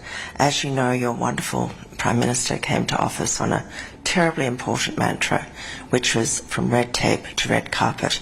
In other words, cut approvals, cut regulations, so you can welcome investment. And that's what he's done, and that's what he wants to do for his country. Mr. Modi is the number one change maker in the sanitation space globally. Absolutely number one. There's no one comes close. I'm not a strong political person as such, but in terms of his social impact in this very important field, no one in the world has come close. The Swachh Bharat program is the biggest sanitation infrastructure program in human history. Nothing comes close. Here, my colleague Pooja Shali had a word with former Australian Prime Minister Tony Abbott. Listen in to what he had to say. Joining me this morning is a special guest. Former Prime Minister of Australia, Tony Abbott, is joining us in this morning telecast. Mr. Abbott, I appreciate you giving us your time and speaking to India Today television. You've also met Prime Minister Modi earlier when you were the Prime Minister. There have been a lot of talks on trade agreements, on investment. How do you look at this moment right now as the Indian Prime Minister is back in Australia and there are a lot of meetings scheduled? Wonderful to have Prime Minister Modi back in Australia. This is his first visit since 2014.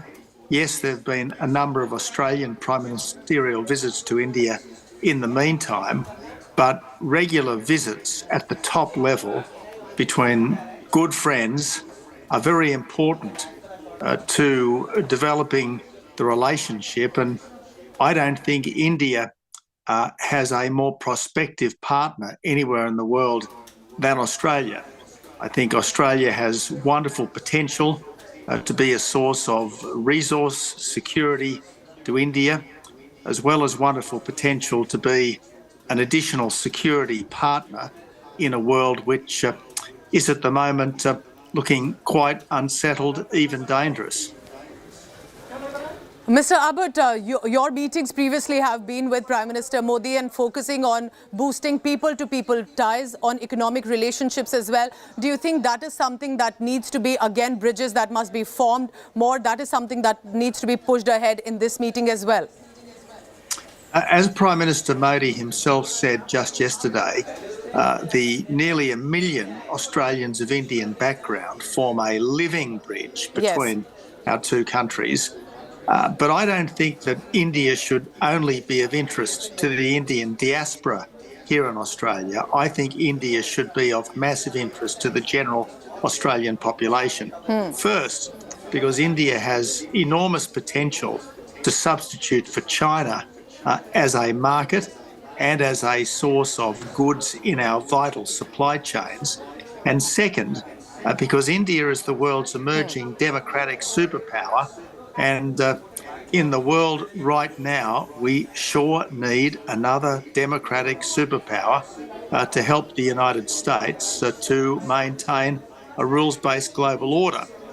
This rules-based global order is under massive challenge, obviously from Russia in Ukraine, but in our part of the world, particularly from China. And this is where I think India has so much potential to be a force for good. India has democracy, the rule of law, to a considerable extent the English language, the world's common language. And this is why I think in the decades to come, if there is to be a leader of the free world, it's as likely to be the Indian Prime Minister as the American President.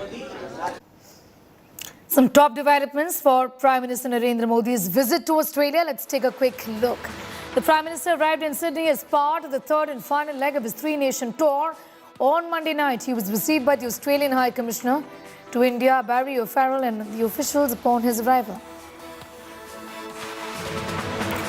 Members of the Indian diaspora gave a grand welcome. As he landed in Sydney last night, several Indians were seen sporting the tricolour, excited to meet their favourite leader. Prime Minister Narendra Modi held a meeting with top Australian CEOs in Sydney.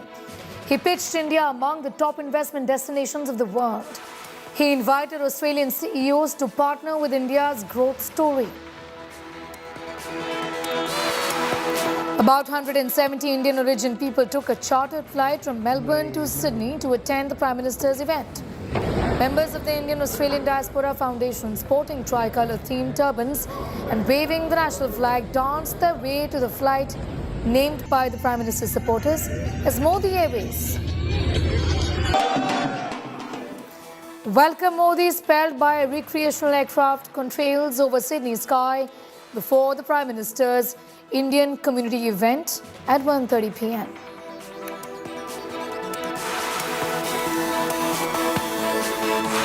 Well, there's so many opportunities for viral moments, and let's take a look at some of them. The Prime Minister, of course, is on a three-nation tour. He's once again wowed the world with his fiery and yet subtle presence at the G7 summit in Hiroshima and Papua New Guinea. Modi, as always, has grabbed global eyeballs with the visits and many moments among those have gone viral. Take a look. Waiting animatedly to meet Prime Minister Narendra Modi, President Joe Biden hugs the Indian Prime Minister in Japan. The US leader said he should ask for the Prime Minister's autograph. President Biden apparently enamored of the Indian Prime Minister's popularity in the United States.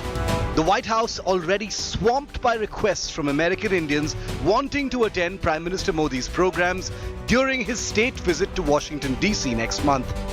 Australian Prime Minister Anthony Albanese faces similar challenges. He jokingly complained that the community reception in honor of Prime Minister Modi in Sydney, scheduled for Tuesday, has been fully sold out. The venue, with a capacity of 20,000, is going to be a full house. But a large number of requests are still pouring in from Australian Indians for entry tickets. Prime Minister Modi shared a warm hug with his British counterpart Rishi Sunak. He's meeting with the Ukrainian president and mingling with diaspora Indians.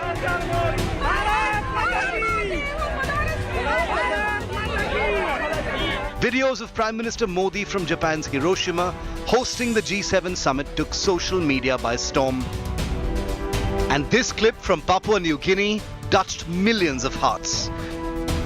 Prime Minister Modi greeted with a traditional Indian gesture upon arrival by the Prime Minister of the island country in the Southwest Pacific Ocean. And on Monday, Prime Minister Modi conferred with the highest honor of Fiji by its premier in recognition of his global leadership. India's moment shines once again on the global stage. Bureau Report, India Today. It's time for a quick commercial break. Here on the other side, old politics over new parliament building. Opposition targets the Prime Minister over inauguration claims. Insult to the President of India. The BJP slams the Congress over parliament hypocrisy.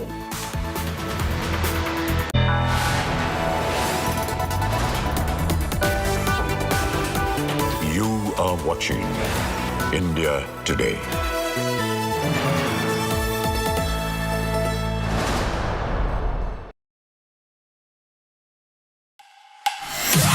The heart of India's tech industry hosts a tectonic event. The latest updates in technology and innovation. The biggest names in Indian tech under one roof. From AI to 5G. From EVs to data security. Discover how technology is transforming our lives. Catch all the action at the BT Tech Today Congress in Bengaluru on June 2nd. Live across the Business Today multiverse.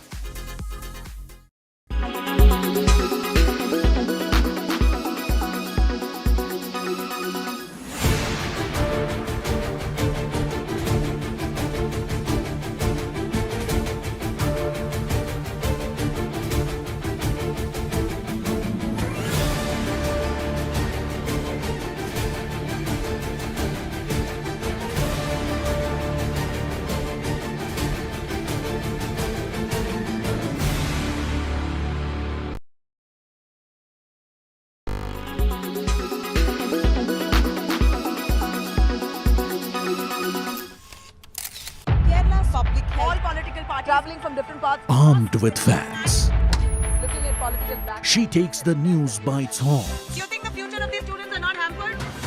Fierce, bold and direct. Setting the tone for the biggest stories. From every corner and every angle. Expect nothing but the unfiltered truth. News first, niceties later. Watch me, Nabila Jamal, on India Today.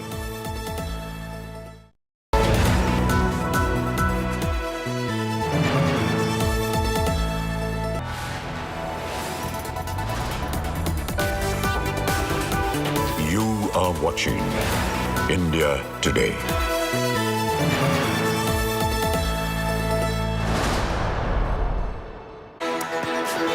Welcome back. Opposition leaders are feeling for a united front against the Modi Sarkar. Bihar Chief Minister Nitish Kumar met Congress bigwigs Rahul Gandhi and Chief Mallikarjun Kharge in order to cement a roadmap for 2024 Lok Sabha polls. Meanwhile, Arvind Kejriwal is also meeting Bengal Chief Minister Mamata Banerjee today to gain her support against the newly introduced ordinance. Here's more.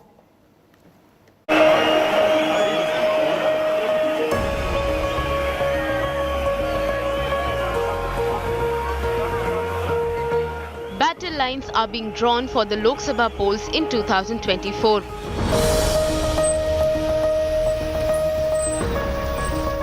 Bihar Chief Minister Nitish Kumar is at forefront of the mission to unite the opposition. Nitish Kumar on Monday met Congress Chief Mallikarjun Kharge and Rahul Gandhi to discuss the roadmap to the grand finale. It was the second such meeting in the last 1.5 months. It seems like Nitish Kumar is trying to become the glue which will hold all the opposition parties together. We have seen Nitish Kumar visiting states of Orissa, West Bengal and also Maharashtra. And now he's in the national capital knocking on the doors of the opposition leaders. Nitish Kumar now wants to make sure that over the next 3 to 4 days, all the opposition leaders come together. And that's exactly the point that the Congress party is also at the moment trying to make. The meeting with Congress netas came a day after Nitish Kumar and Delhi Chief Minister Arvind Kejriwal called for opposition unity to take on the BJP. अब आप जरा संविधान को देख लीजिए, क्या अधिकार है। जब गवर्नमेंट बनाई जाती है, इलेक्टेड सरकार बनती है, तो उनको जो अधिकार दिया गया है उसको कैसे आप हटा सकते हैं। इसलिए तो हम लोग कह रहे हैं कि सारे देश में सब लोग एकजुट हों, ताकि ये लोग संविधान का भी और किसी भी चीज का अपने ढंग से जो इधर से उधर कर रहे हैं और किस तरह का माहौल बन रहा है। Meanwhile, Kejriwal is leaving no stone unturned in his fight against the centre. Delhi Chief Minister has sought support of all non-BJP parties on the services ordinance issued by the centre bypassing the Supreme Court verdict. अगर सारा विपक्ष इकट्ठा हो जाता है, non BJP सारी पार्टियां इकट्ठी हो जाती हैं, तो एक तरह से राज्यसभा के अंदर अगर ये इसको बिल के रूप में लेके आते हैं तो इसको बिल के रूप में हराया जा सकता है राज्यसभा के अंदर। और अगर राज्यसभा के अंदर ये बिल हार गया तो ये एक तरह से 2024 का सेमीफाइनल होगा। Kejriwal is also set to meet West Bengal Chief Minister Mamata Banerjee on Tuesday, followed by meetings with Uddhav Thackeray and NCP Chief Sharad Pawar on May 24th and 25th. Nitish Kumar has been meeting opposition and regional party leaders for a while now, and a mega opposition unity meet will also be held in Patna soon. These are the part of the exercises which for a united opposition. Nitish Kumar ji is doing his job very well. You cannot expect a miracle in 1 day or 2 days. It is an ongoing process. We are on the process. Will the upcoming meet set the platform for a cohesive opposition bloc?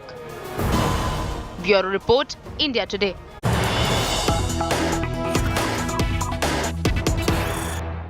We have some more news just coming in. Jailed AAP leader Manish Sisodia has slammed the Prime Minister. Manish Sisodia says, very arrogant Prime Minister attacks. Sisodia says the Prime Minister has become very arrogant. Modi doesn't believe in democracy is what Manish Sisodia has said. He's a former Deputy Chief Minister of Delhi and has been jailed for weeks together in connection with the excise policy scam.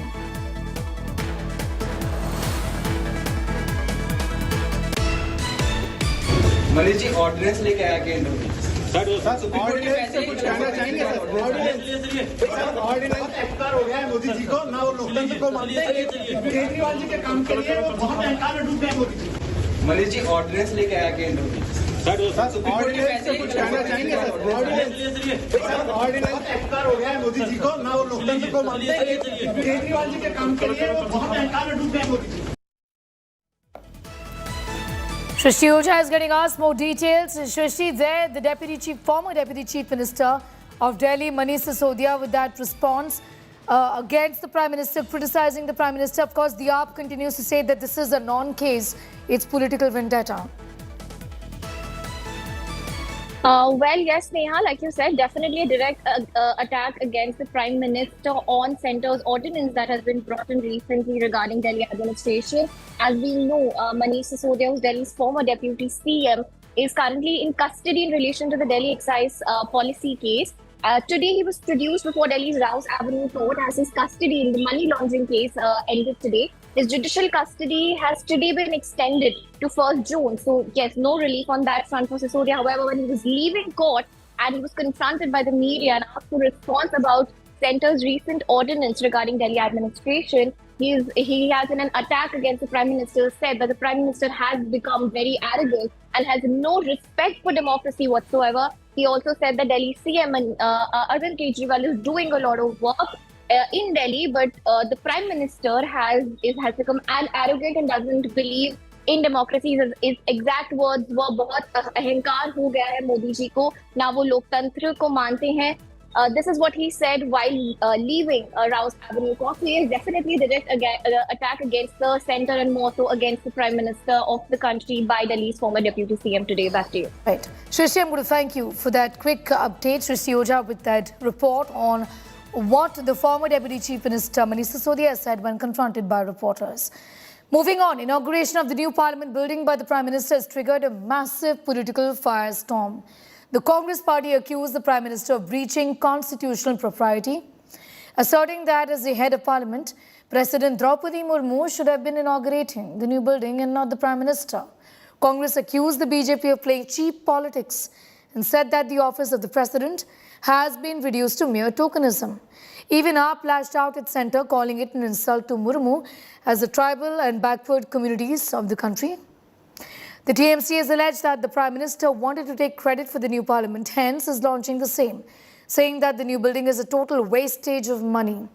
BJP, however, gave a befitting reply to the Congress, citing proof of the times when former Prime Ministers Indira Gandhi and Rajiv Gandhi inaugurated the Parliament House the next day and laid foundation stone of the Parliament Library. जिस वक्त centre vista की बात आई उस वक्त भी इन्होंने negativity और नकारात्मकता की बात की थी। उस वक्त भी कहा था कि ये कैसे बन रहा है, ये तो बन ही नहीं सकता। फिर कहा कि साहब ये पैसे का जो है वो दुरुपयोग हो रहा है। इनको मालूम नहीं, मोदी जी उस मिट्टी के बने हुए हैं कि जो संकल्प लेते हैं उस संकल्प को वो साकार करते हैं। और अभी जो 2-4-10 सीटें आपको या जितनी भी जनता देगी तो आप उसमें बैठेंगे तो आपके दिमाग में जो नकारात्मकता की बर्फ़ जमी हुई है वो थोड़ा सकारात्मक होगी। दुख की बात यह है कि जब पूरा लोकतंत्र, हर नागरिक गौरवान्वित महसूस करेगा, उस वक्त कहीं ना कहीं हमेशा नकारात्मक राजनीति के लिए राहुल गांधी और पूरी कांग्रेस पार्टी जानी जाती है। आज इस तरह की खींच, इस तरह की नकारात्मकता क्यों सामने आ रही है? आप सपना देखते हैं, आदरणीय श्री नरेंद्र मोदी जी ने वो सपना पूरा किया है। और जिसको ये मोदी महल कहते हैं, ये केवल इनकी जलन और ईर्ष्या है, वो मोदी महल नहीं है। ये एक अनूठी पहल है जिसका स्वागत हर नागरिक कर रहा है। Parliament is not only of bricks and cements and steel. It is about the voices of people who are voiceless also. Will the mics be on in the new parliament? That's the question we have to ask.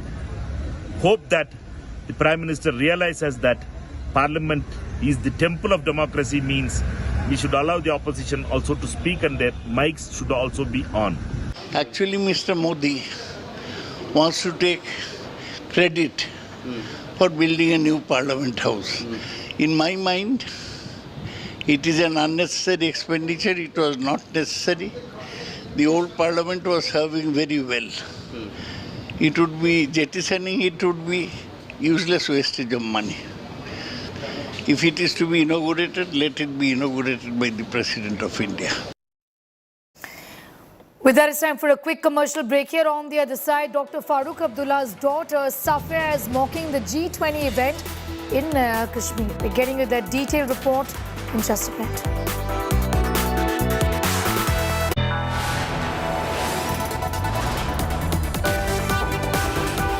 You are watching India Today.